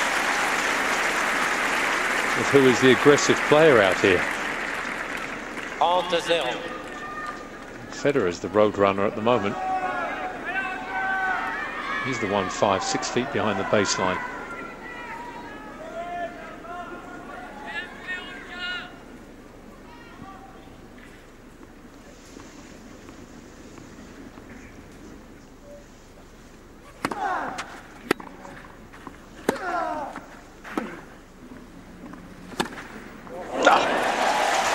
Well, suddenly Nadal's level is just rising, born of confidence of being in the lead. 40-0. This has been a virtuoso game.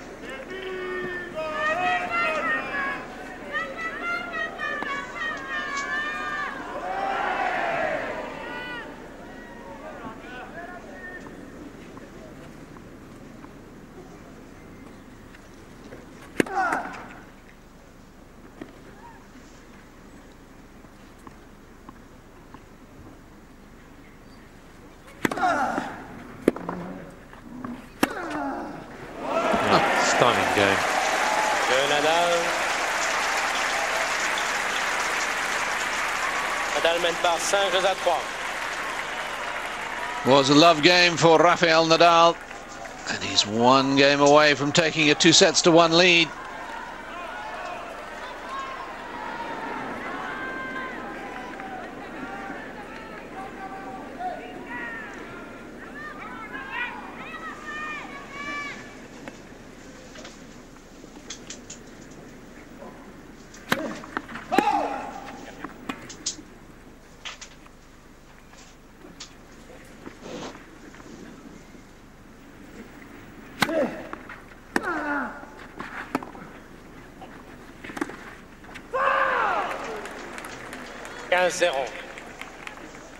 Federer, yeah, having to come up with a very good defensive shot just to keep himself in the rally.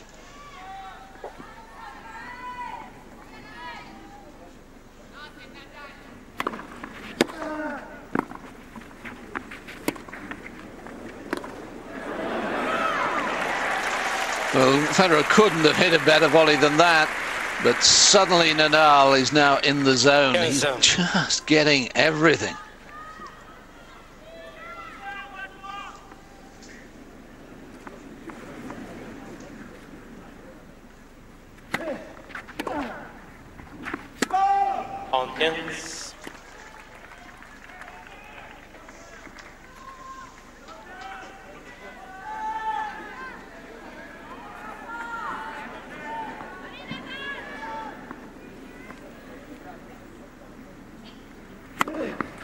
Hawkins. And Federer's second ace,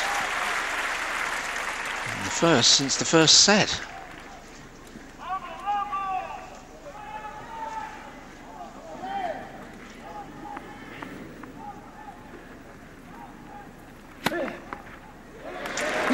Federer. Nadal mène par 5-4.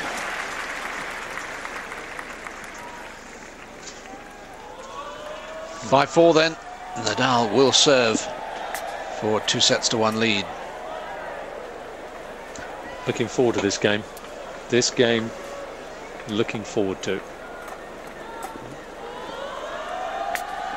Let's just see what both players can do here. Now the stage is set now. Nadal seems to have gone up a level.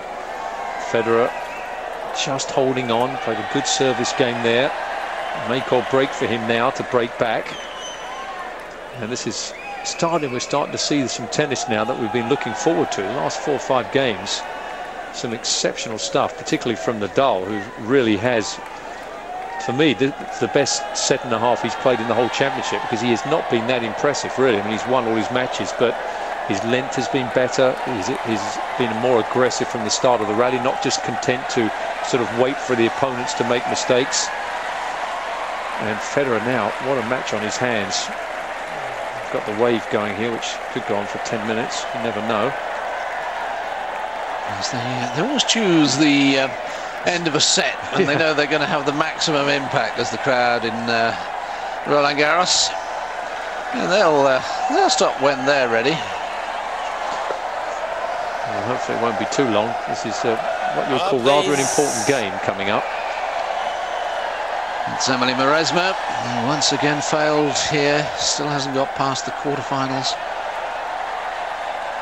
Roland Garros, the world #1, of course, will be heading the field down in Eastbourne the week after next. Not a bad field. Kleisters, Enarden, Petrova, Kuznetsova, Mushkina. Federer.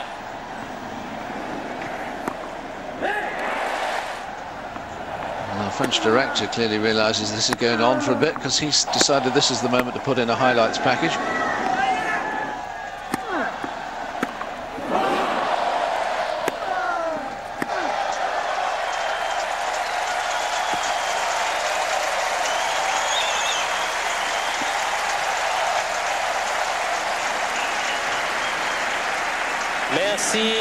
Merci, bravo.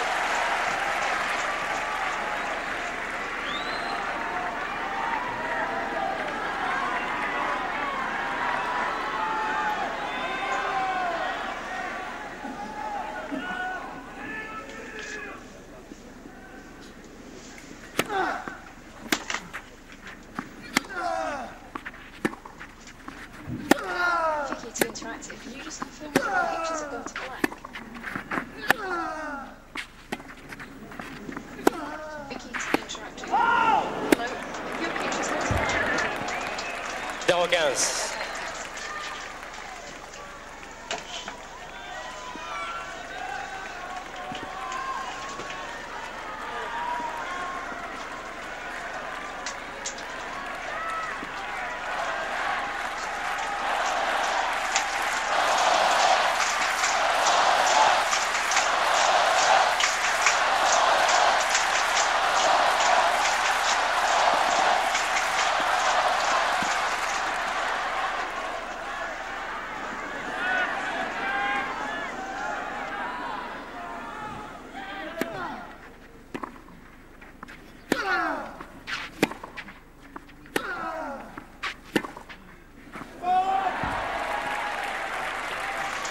Needed that point, didn't he, Federer?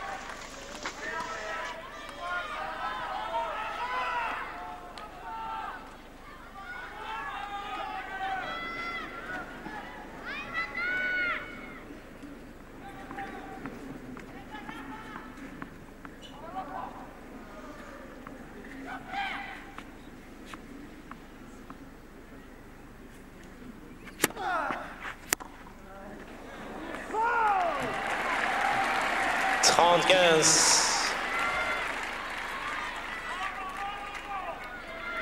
et messieurs, un petit peu de silence au moment où les joueurs s'apprêtent à servir. Merci. S'il vous plaît.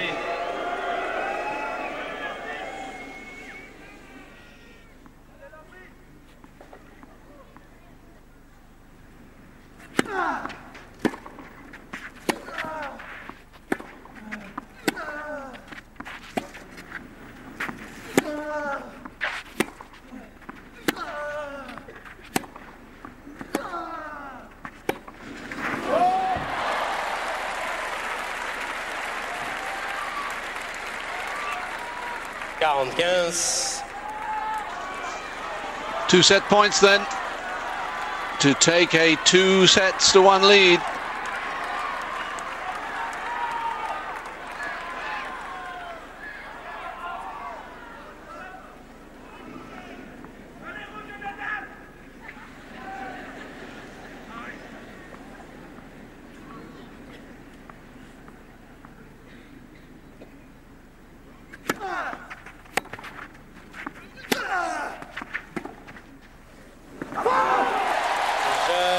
Nadal's ahead, and Federer's task has just got a lot harder. He'll have to come from 2-1 down. Nadal mène par 2 manches à 1. Well, fascinating third set, and Nadal is definitely back to his best now. Federer's level has dropped a little bit. Nadal now well in command. Federer has really got to dig deep here. He was guilty in the last 2 sets of having too many parts of his game that would go off in batches of points. It wasn't just an occasional error. He would throw them together in packs, and you just can't afford to do that against Nadal when he's in this type of mood, and that's going to be the problem now. Federer has got to start really grinding it out if he's going to get back in this match. And we see the unforced errors there from Federer. That's just not good enough. And Nadal he is playing so solidly now. The winner's even, and that's an area where obviously Federer has got to be commanding in that, and he certainly was in the first set, but since then it's gone horribly wrong. Even his first serve percentages dipped slightly. It's always been around that sort of 50% area, but look at Nadal up to 74%, and he's actually been winning quite a few free points off that serve, or if not complete aces, been getting himself in winning positions in the rally. It's been a tremendously mature performance from Nadal after that first set, and Federer has really not played as well as he can play. And he's going to have to, if he's going to stay in this final, let alone win the one Grand Slam title that has so far eluded him.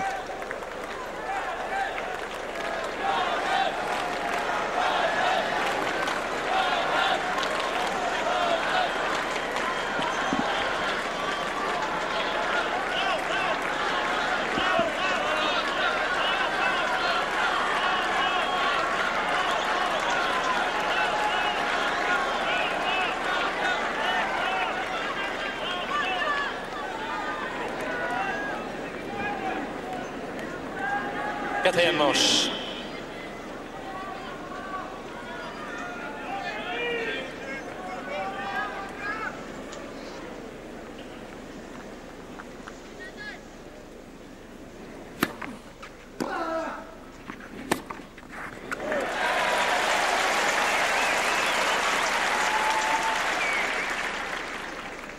Zéro.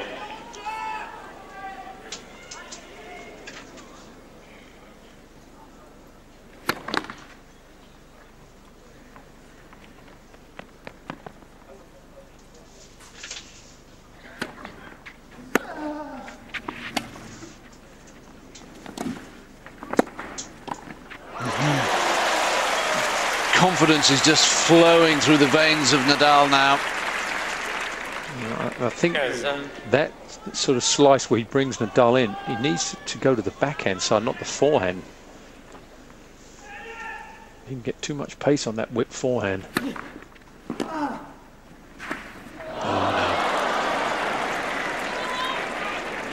no.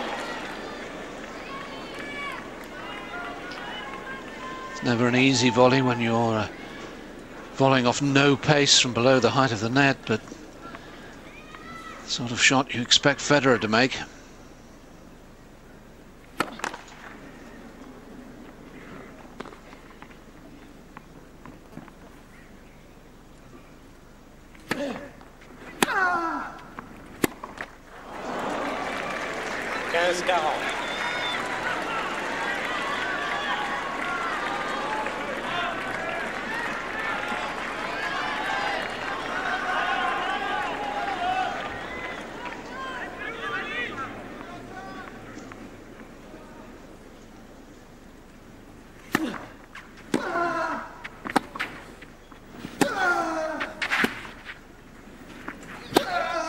Yeah, it's Nadal who's now hitting the winners out there, and the defending champion is definitely in the ascendancy. Another example, though, in that game of an easy forehand miss from Federer in the first set was so stunning on that side. Never looked like he was going to miss. Now he does. And it's got to be psychological. It's got to be that wearing down that Nadal does to you, that forces you to go for winners too soon, or think you've got to hit it maybe a little bit more than you would like to. No reason for him to be missing this many forehands.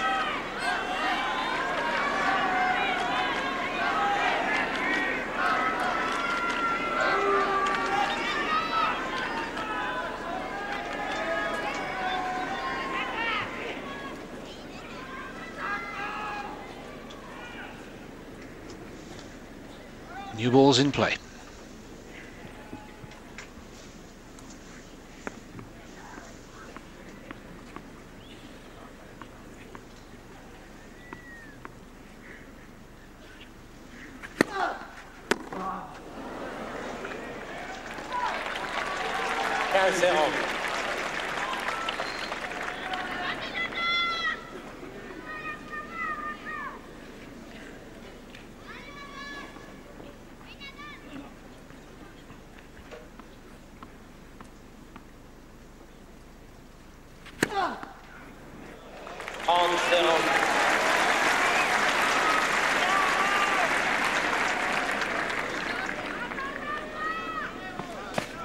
Three aces each.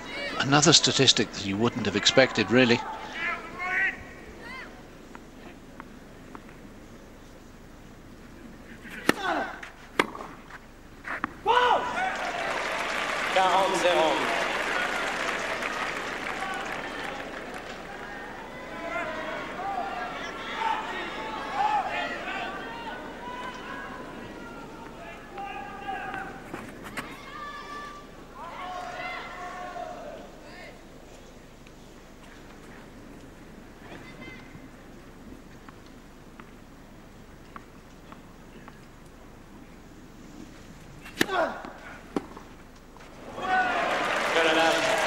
Love game, and at the moment Federer looks flat.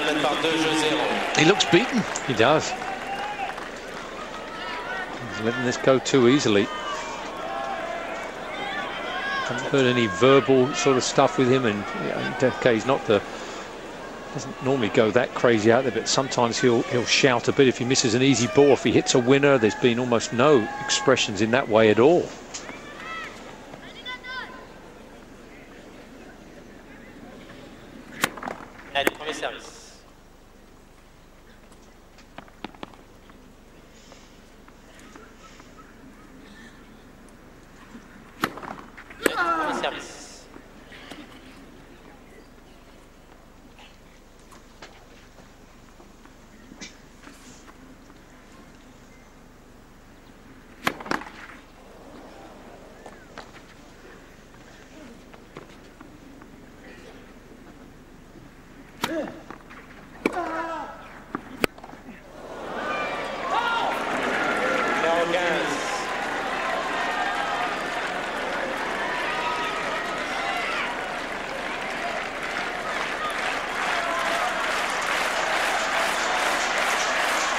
Crowd desperately trying to lift Federer.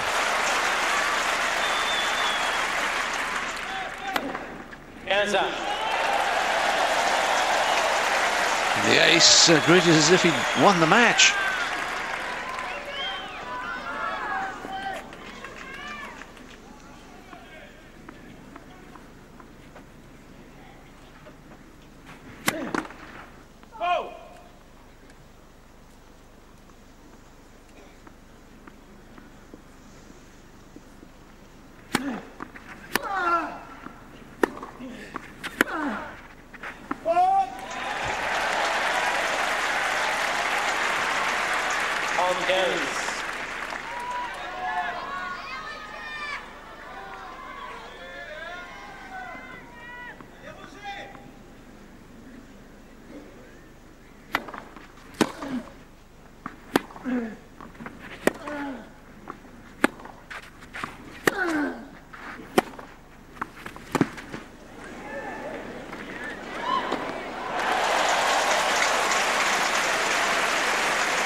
That might be the slowest ace of the championships at just 153 kilometres. The Swiss fans encouraged, but Nadal still in control.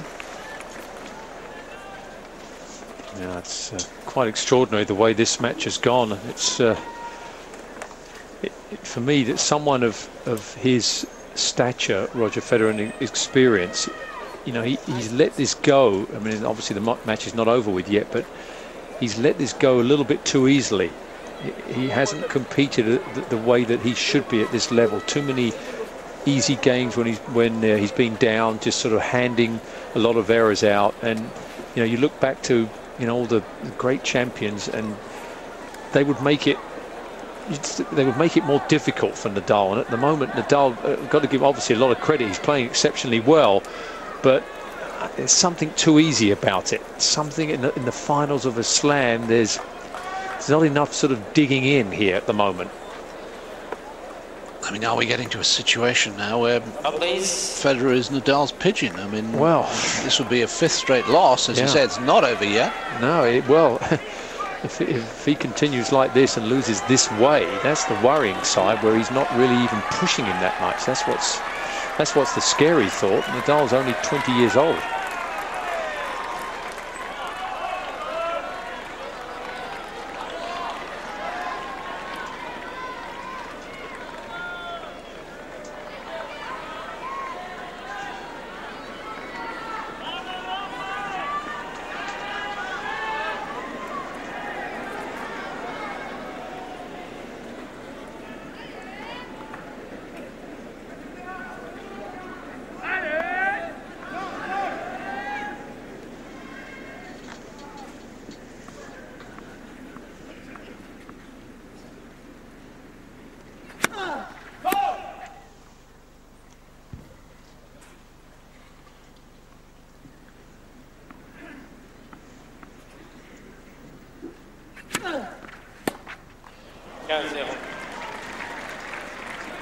Yeah, and that sort of illustrates the point again,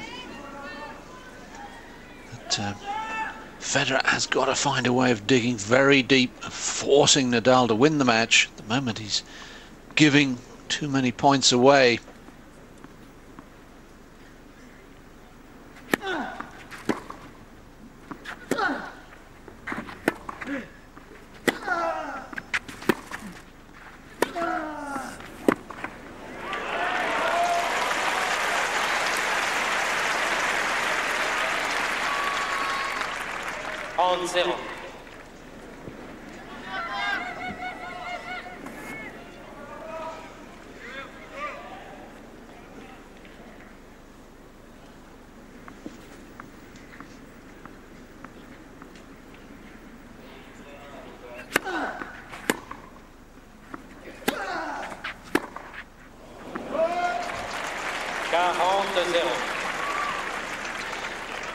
Brad Gilbert, American player, coach to Andre Agassi, Andy Roddick, now on the market, and a lot of speculation he might be the new coach of Andy Murray. And you'll chat about that over the next few weeks, I'm sure. And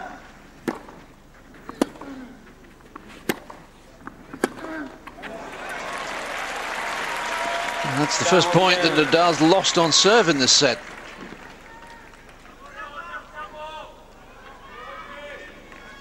And that's been the difference. I mean, he just doesn't make any errors, or hasn't done, and if he does make it, it's up 40 love when he makes it. It's not the worst time to do it.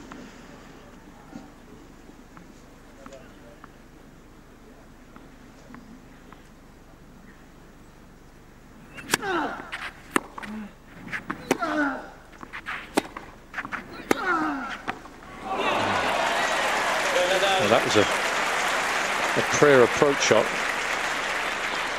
And this was just a hope, straight down the middle, right to Nadal's forehand. That one is not going to get the job done, I'm afraid to say. If you're going down the middle, try and cut the angle off, you've got to go in more to the backhand side.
Nadal just smoothing down the mark. He wasn't questioning that the serve was good. Getting rid of the mark so that if another ball lands close to the line, it isn't there any longer. So a good service game for Federer, but he's got to find a way of breaking back.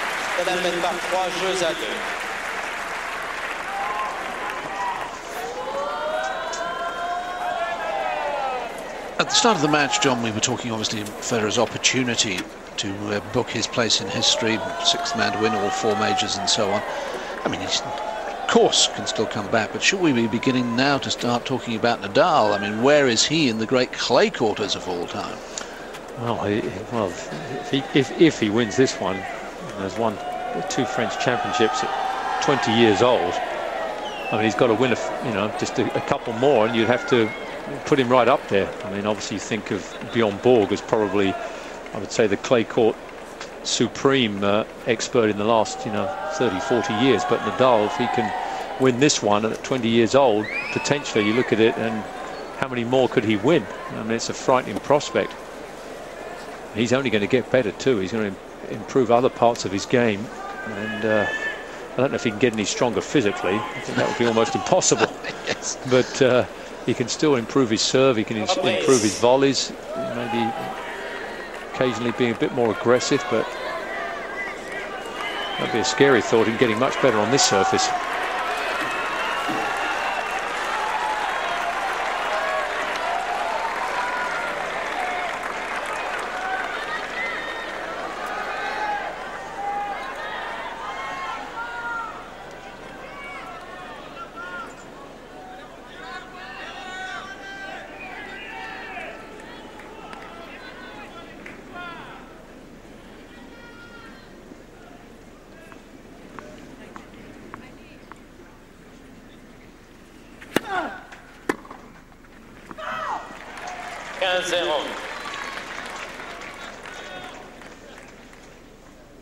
Last time Federer broke the Nadal serve was the 5th game of the match.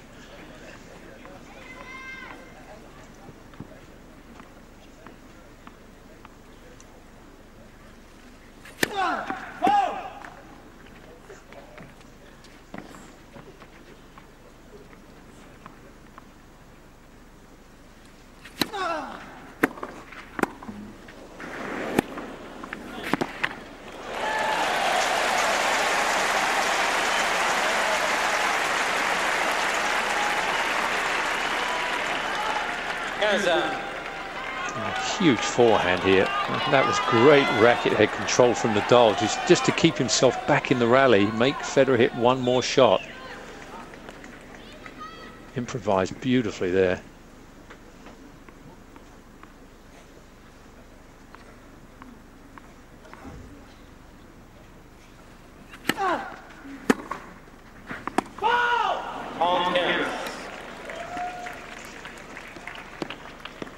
Too many of those easy points for Nadal on serve.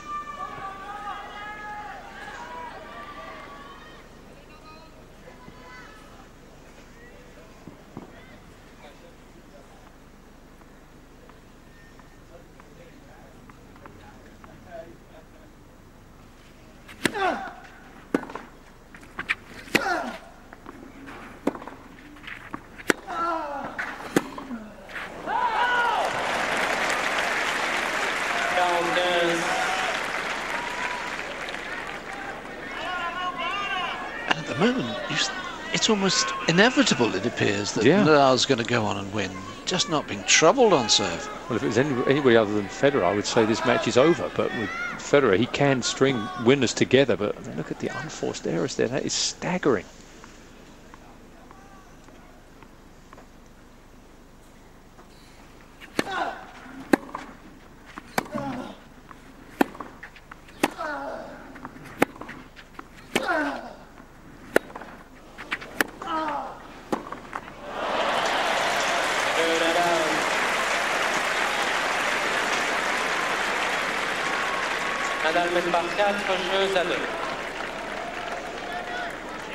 Just 2 points Federer's won against the Nadal serve in this fourth set. And unless that changes dramatically, the name of Nadal is going to be on the Coupe of the Musketeers trophy for a second time. Roger, they're chanting now.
Boy, did he earn that point.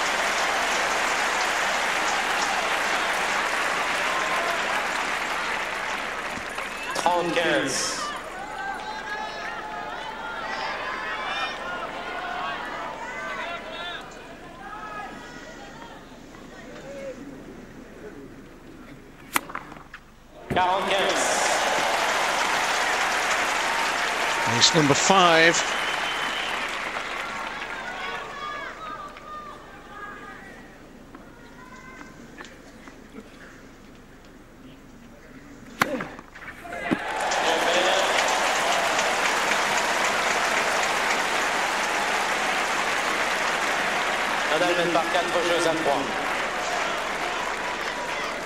Well, at least Federer is staying with Nadal, but has he got to adopt a different approach on the Nadal service games? Oh, I mean, he played 3 good points there, a couple of aces, a long rally.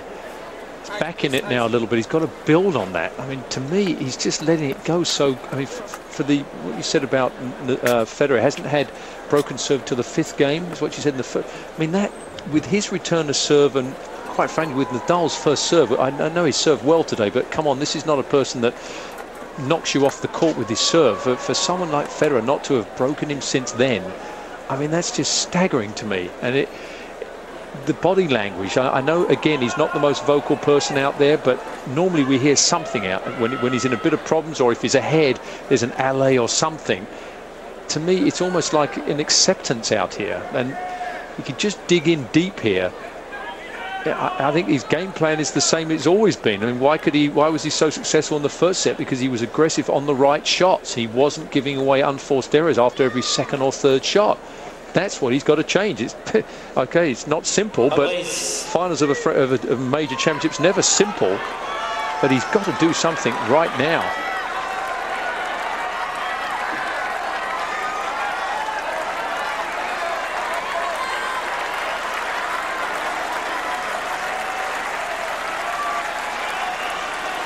Extraordinary, just 7 unforced errors and 2 2/3 sets from Nadal.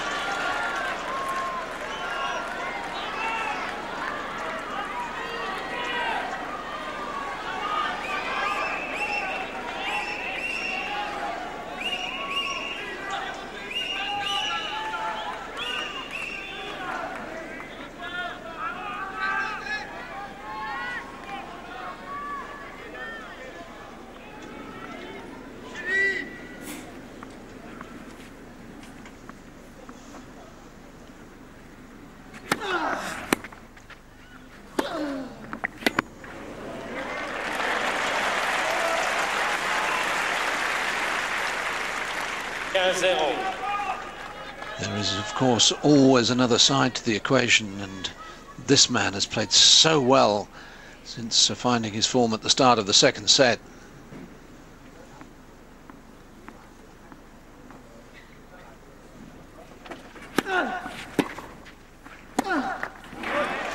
Yeah, precisely. Federer opened up the door with that service game that he lost at 40 love, and then since then Nadal has been incredible with the unforced errors, but Federer is just giving him too many free points. That's the bottom line. You just can't do that.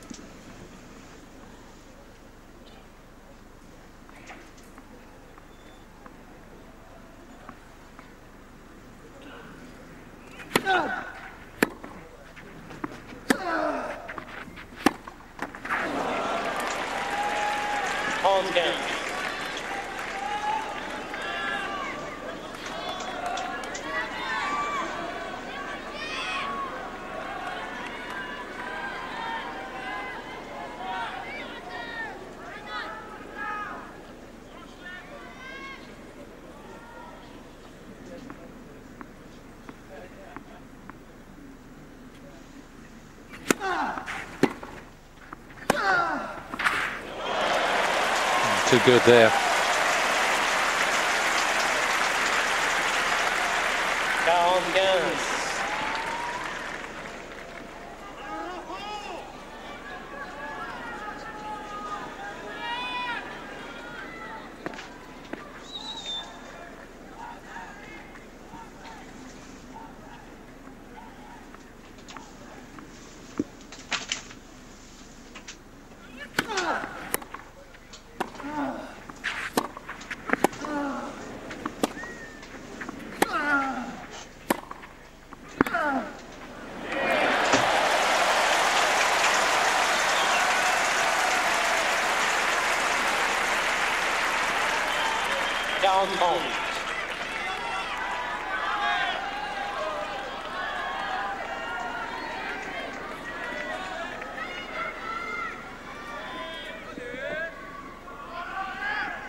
Rafael's coach and Uncle Tony on his feet as his man is within one game of retaining the title.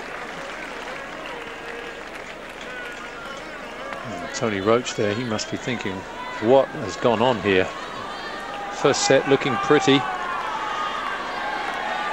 boy, has it turned around.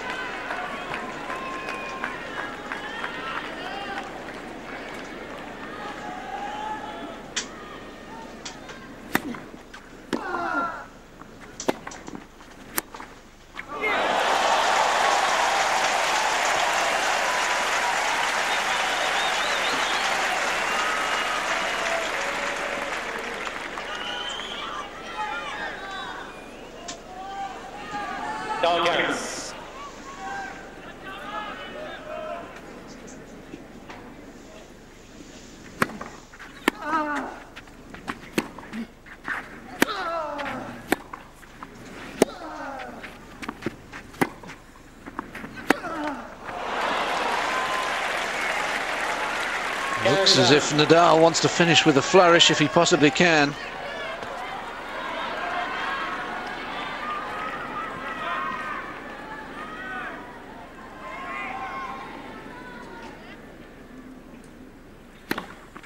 What?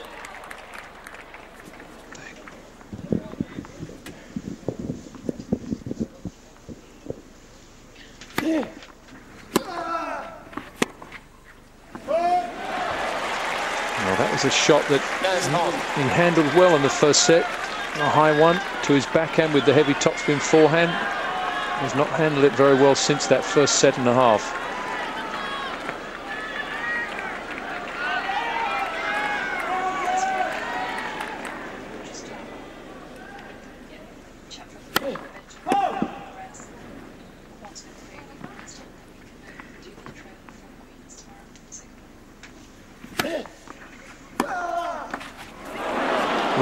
Oh,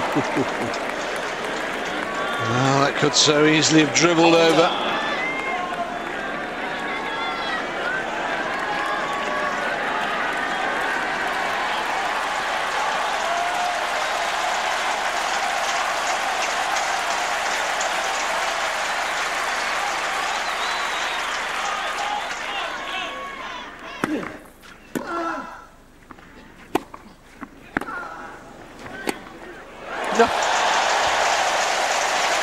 Well, nice to see Tony applauding a great shot from Federer. And that's the enigma that has been this man today. We know that even at this last hour, he is still capable of turning this match around.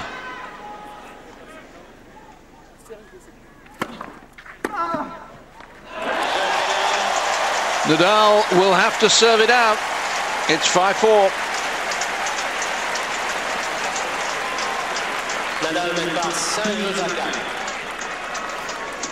Well, I thought the last set, or at least I thought the last set, when Nadal served for it, we might see something special from Federer. It didn't happen. Now we shall see if he can suddenly do something here. Atmosphere is now absolutely electric. I think the crowd's sensing that Federer is capable still of turning it round. It hasn't looked like it, but he's one player that on any surface, this included, he can hit winners at will. But Nadal has been so solid and just refusing to give up any cheap points. But he might get a little bit tight as well, serving for the match. It's never the easiest thing in the world, doesn't matter how many times, and he has won it last year obviously, but always the most difficult things, serving out a Grand Slam.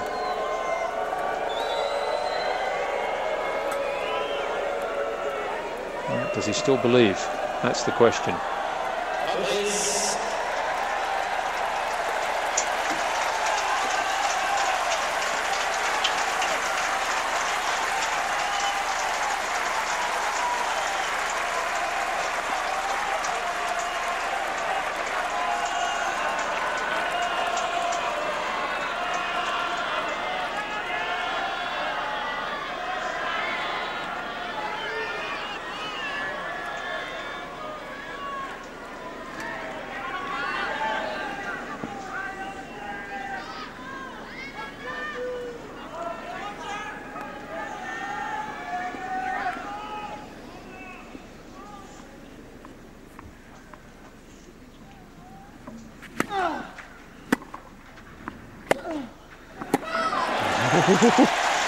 Well, perhaps in our hearts we're clutching at straws here, but it's a long time since Nadal made an unforced error.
We thought the backhand of this man might be the vulnerable shot.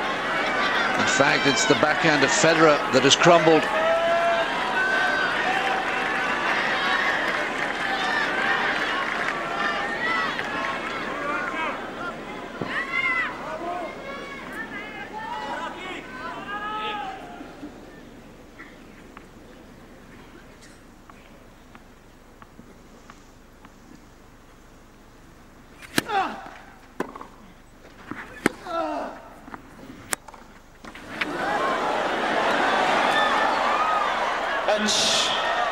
Well, what's happened here is Nadal has touched the net.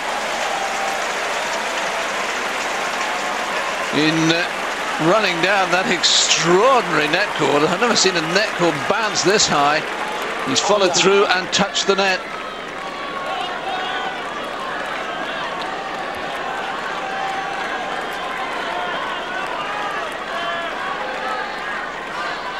Yeah.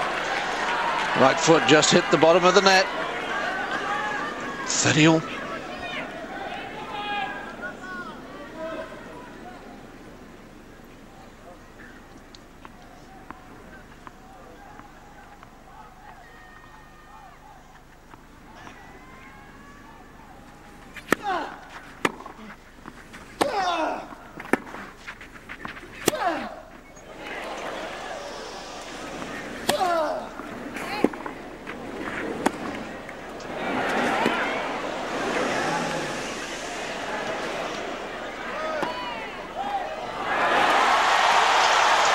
It's out, and Federer has a chance to break back.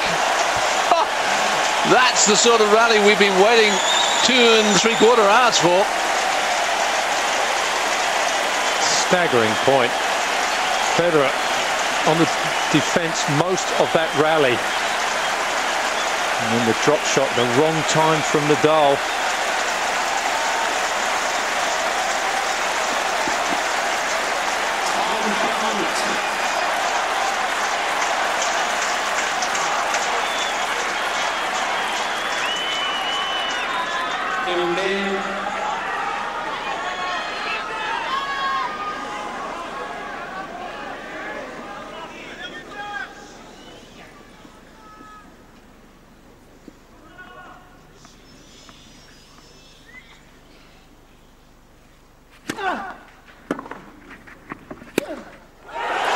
Would you believe it?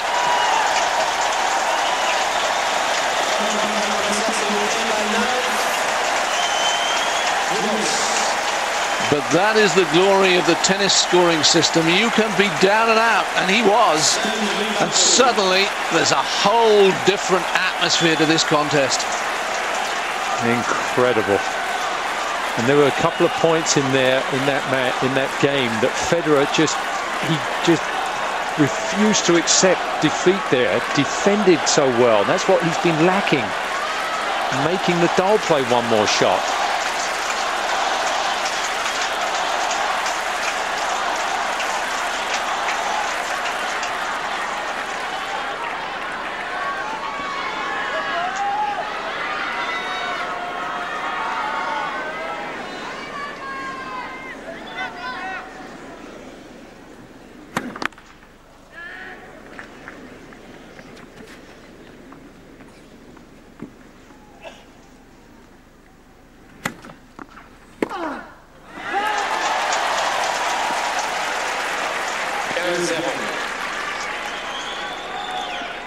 Well, in the last 6 points, Nadal's hit more unforced errors than the previous 2 sets.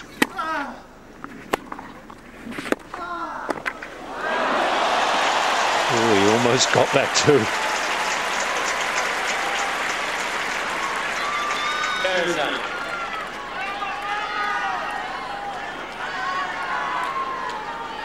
Where Nadal is so strong here, full stretch and just the extra little power, just enough to force the error from Federer. It's been called a fault.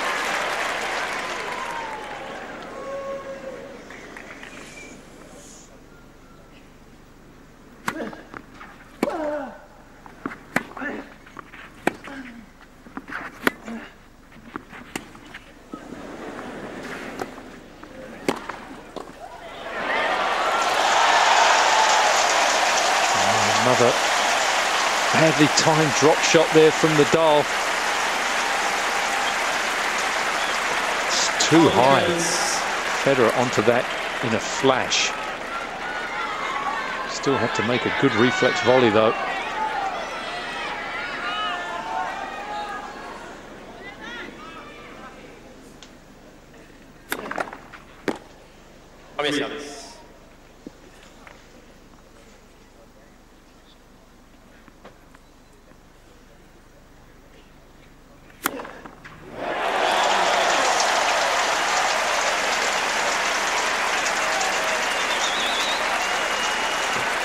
Could that 30-all point in the previous game be the turning point?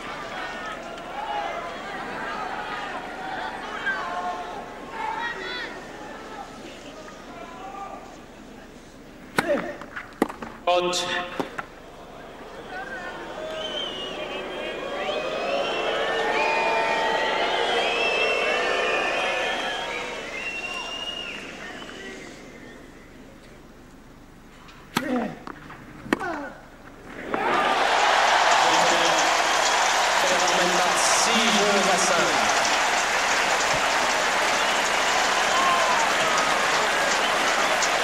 It is fascinating, isn't it? It's so much is between the ears when you're this good. Yeah. I mean, Federer seemed all over the place after just one poor game. Now Nadal gets to the verge of victory, 2 points away. Yeah. And panic has set in. Yeah, well, he started off the game when he served for the match with an easy error on the forehand. And then it looked like he got it back again. And then he got a bit tight and played a drop shot at the wrong time and missed another forehand. And that was quite simply because he was serving for the match. And even great players like Nadal, Federer, they get nervous. They're human. Everybody does. But Federer having to play shots, defending magnificent in that game, but making Nadal earn it. And that's what we haven't seen from Federer. He's giving away far too many cheap games. Now we've got drama. It's taken a while, but now we've really got drama.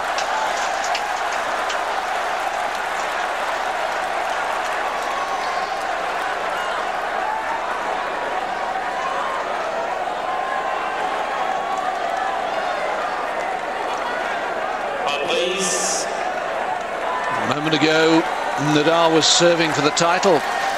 Now he's got to serve to stay in the set.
You worked so hard, mate, to get back in this set.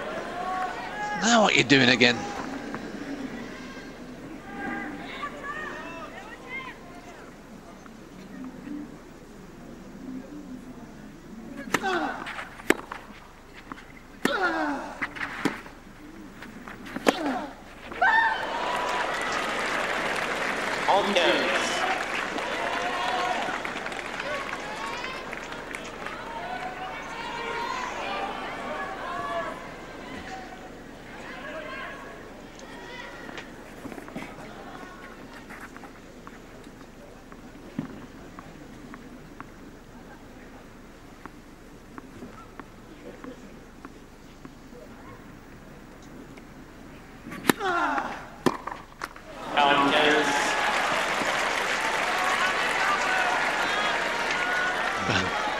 was a poor error, really. It wasn't a difficult serve. 2 backhand errors in this game. And perhaps that's the difference between the two men, that Nadal is just able to maintain this intensity for so much longer.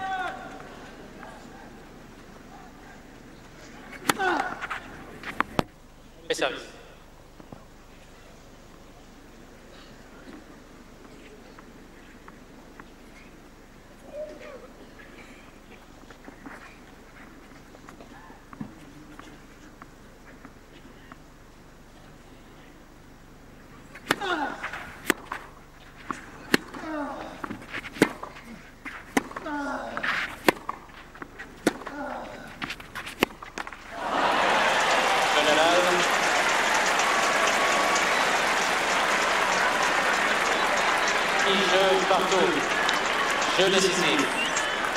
It will be a tie-break to decide the 4th set then. And we're just back to where we were before that 5-4 game to Nadal. Federer just handing away points, gift wrapped.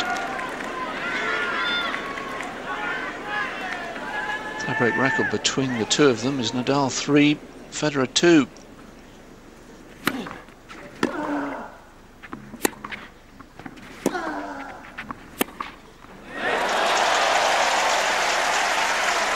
Two beautiful forehands there. 1-0 Federer. Starts it off. And this was a controlled forehand. Saw where Nadal was, covering that backhand side. Gave himself enough room to go for the winner. Good margins on that forehand. Didn't go too close to the line.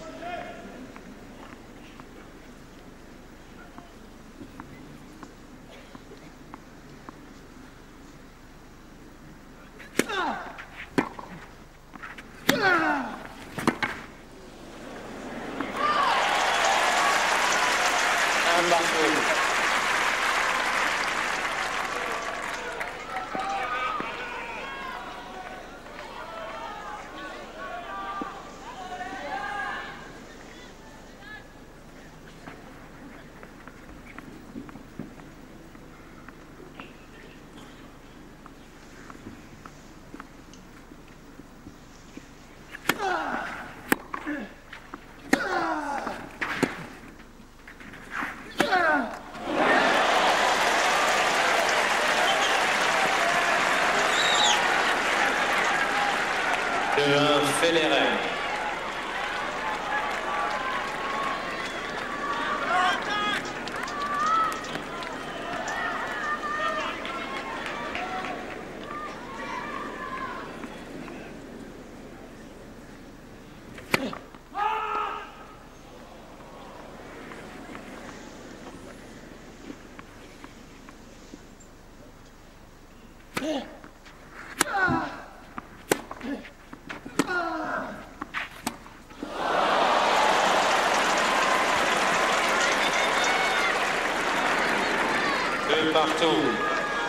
Well, we've seen some fabulous stroke play and we've seen some downright awful ones. And that is the surprising feature of this whole match. No idea what possessed Federer there.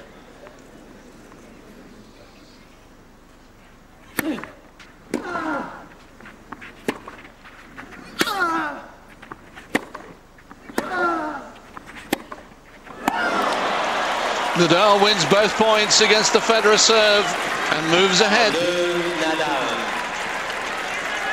A couple of sloppy points. Nadal not doing too much really to win those points.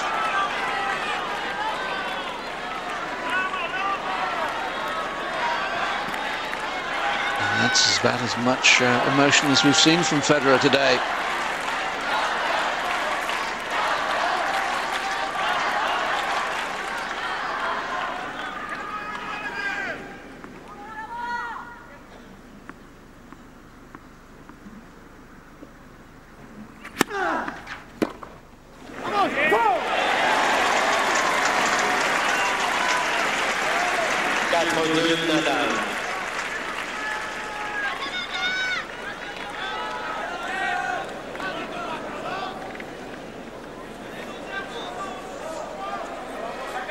Once again, Tony Nadal must feel we've got this.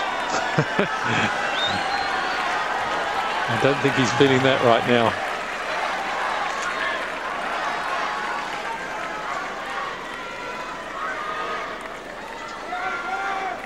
And Federer being made to wait for this point. He's been ready for the last 10-15 seconds.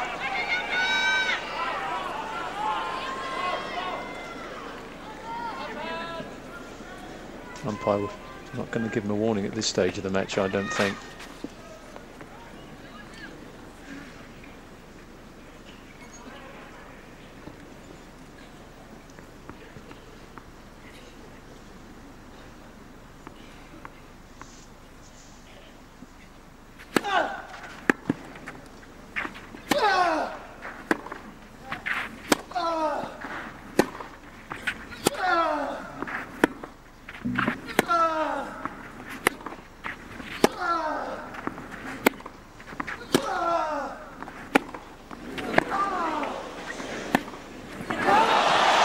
Just drew the error out of Federer in the end.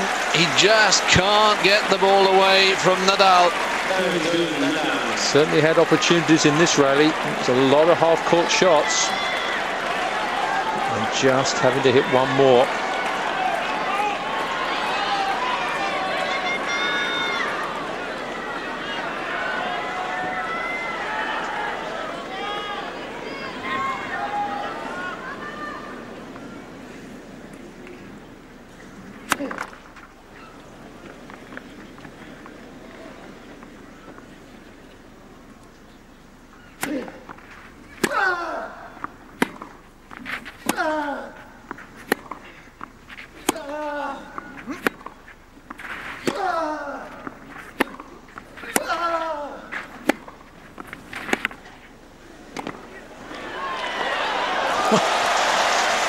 I've expected him to get that one back too.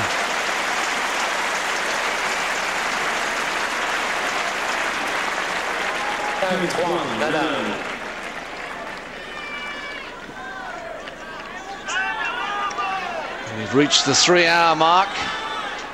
It could be over in 3 minutes or another 3 hours.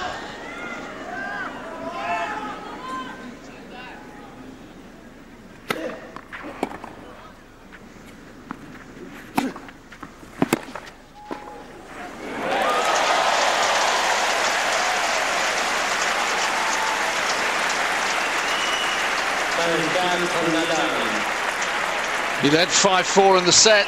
Now he leads 5-4 in the tiebreak. Federer knows he's got to win a point against the Nadal serve here and now.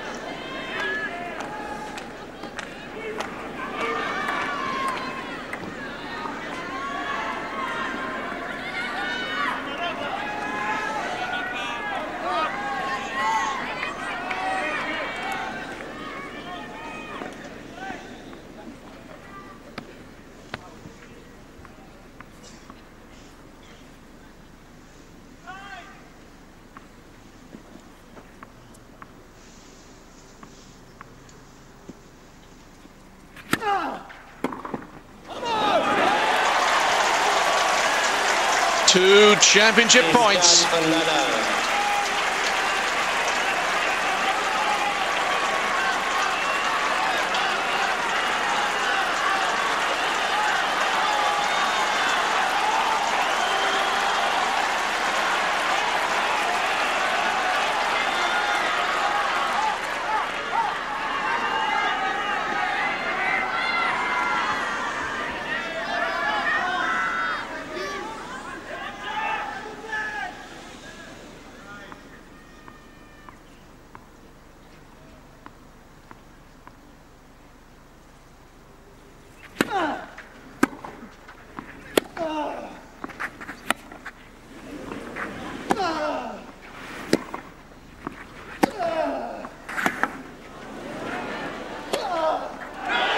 Rafael Nadal is the king of clay. There's no doubt about that.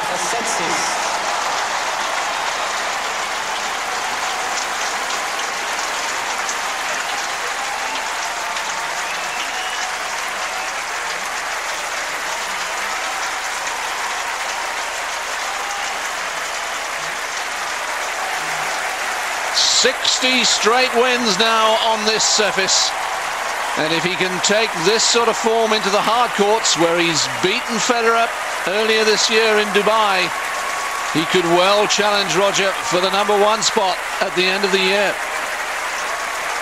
What a tremendous performance from Rafael Nadal, getting absolutely killed in this match in the first set. Looked like he was in big trouble. Looked like Federer was going to be the one that was going to dominate this match, and then just one sloppy game when he was up 40-love, let Nadal back in, and then his level seemed to drop so quickly. And Nadal, once he got to the high level that he needed to, he never dipped, and that was the difference in the match. And Roger Federer now, he'll be devastated by this loss. Well, Rafael Nadal goes to his entourage. Roger Federer can only reflect on a 5th straight defeat at the hands of the Spaniard. Will Federer perhaps become yet another of the great champions never to win at Roland Garros? He's got plenty more times. He's only in his mid-20s. But the trouble is, this guy is 4 years younger. Nadal wins it in 4 sets. 1-6, 6-1, 6-4, 7-6.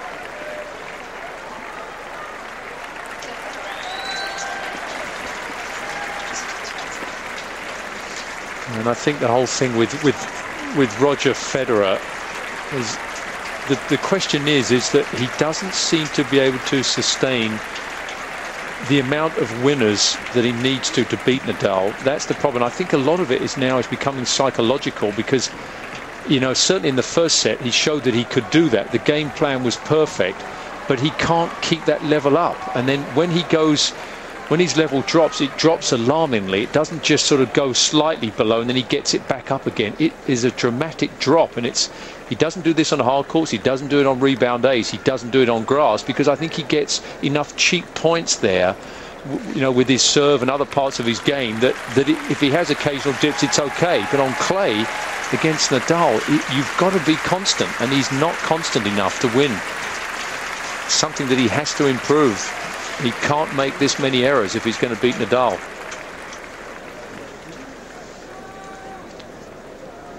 The ball kids then all lined up for the presentation ceremony, the ramasseurs as they're called in France.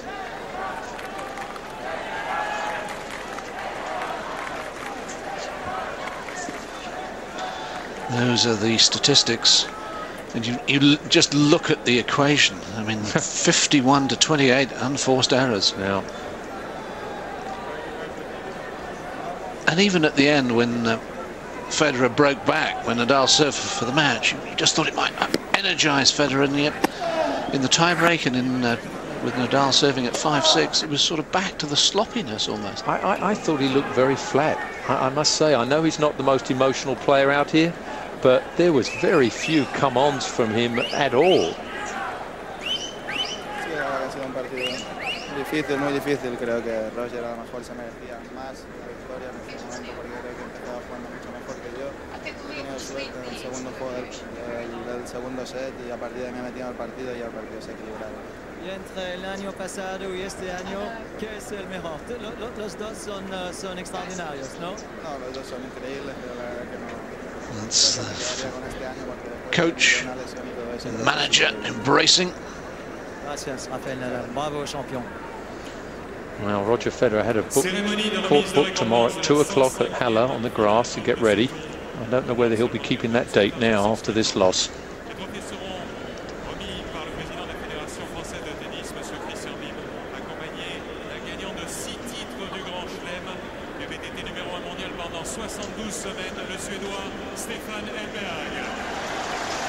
Another man who's going to present this trophy is another man who was a finalist here at Roland Garros but couldn't win it. He lost to Michael Chang, of course, when Chang was only 17. Stefan Edberg. Finaliste de cette édition 2006, Roger Federer. The first time Federer has ever lost a Grand Slam final.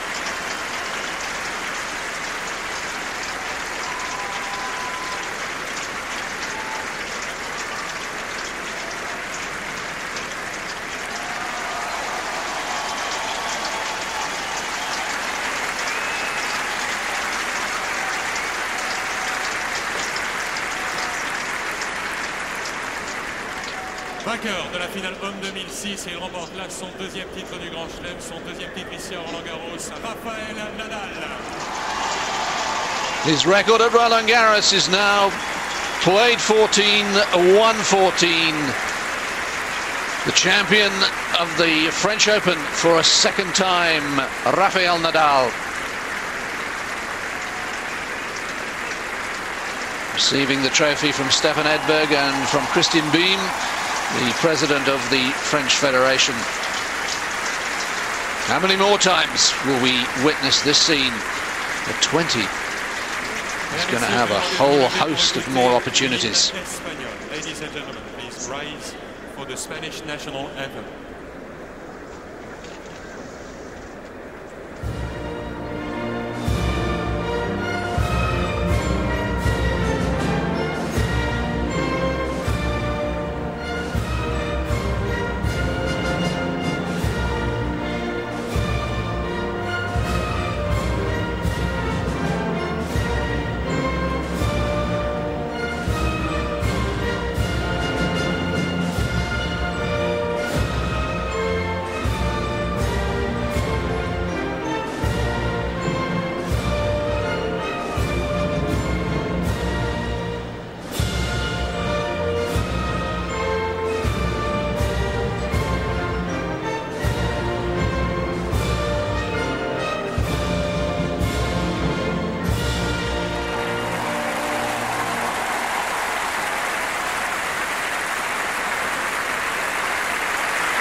Merci beaucoup.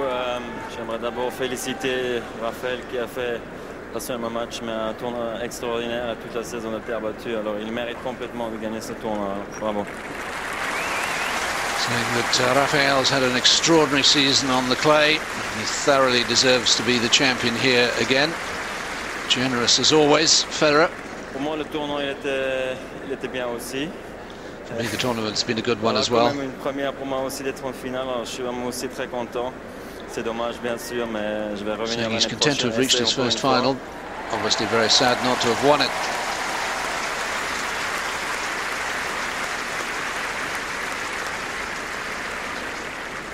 J'aimerais remercier mon groupe qui est ici depuis 3 semaines, qui m'a soutenu tout le long de la quinzaine. Et bien sûr, vous tous, vous êtes extraordinaires. Alors, à l'année prochaine. Merci. And see you next year.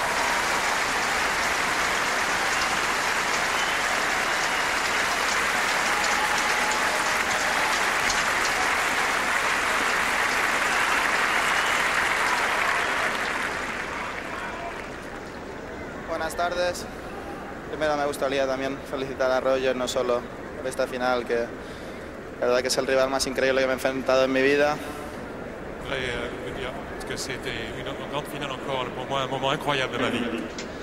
Saying that for him it's an incredible moment. Prácticamente el mejor jugador de la historia. Nunca había visto a un jugador tan completo desde que yo he nacido y la verdad que solo tengo palabras de felicitación para no solo para este torneo sino para todo lo que está haciendo en estos últimos años, ¿no? Que j'ai réussi ici quelque chose d'incroyable. Je ne m'attendais vraiment pas à ça comme cela dans ma carrière.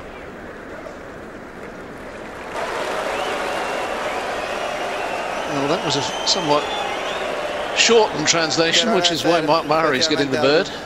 Al público toda la semana he estado aquí, cada vez que he jugado con la pista llena y esto para mí es una sensación increíble. Estoy muy feliz de volver a estar aquí en París, en mi ciudad favorita y sentir esto no lo he sentido en ningún sitio. Je voudrais remercier le public parce que je me sentais vraiment soutenu par vous tout au long de cette quinzaine, tout au long de cette semaine. Merci beaucoup de m'avoir aidé pour cela.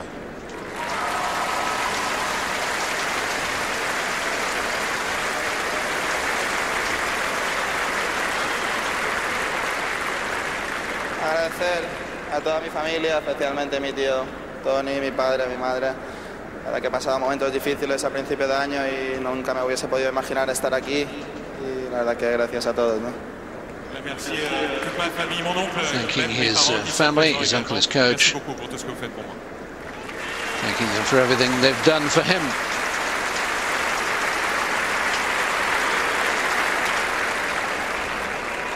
a mi compañero y agente Carlos Costa, a Benito, a Vittorio del ATP, la verdad que muchas gracias por todo, a toda la organización que ha hecho posible que me haya sentido muy bien durante todas las 2 semanas que he estado aquí y espero volver al año que viene. Gracias. The ATP Tour and everyone. Tous ceux qui ont permis d'organiser ce tournoi, tous ceux qui étaient autour dans l'organisation. All the organisers of the tournament. Je me suis senti très bien grâce à vous pendant ces 2 semaines. Merci. Merci beaucoup. A little thank you very much at the end.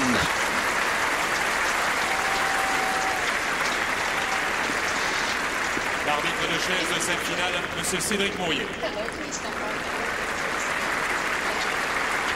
So there we are, that wraps up Roland Garros for 2006. Do hope you've enjoyed our coverage on BBC Interactive, going throughout the 15 days of the tournament. No rest for us, and there's more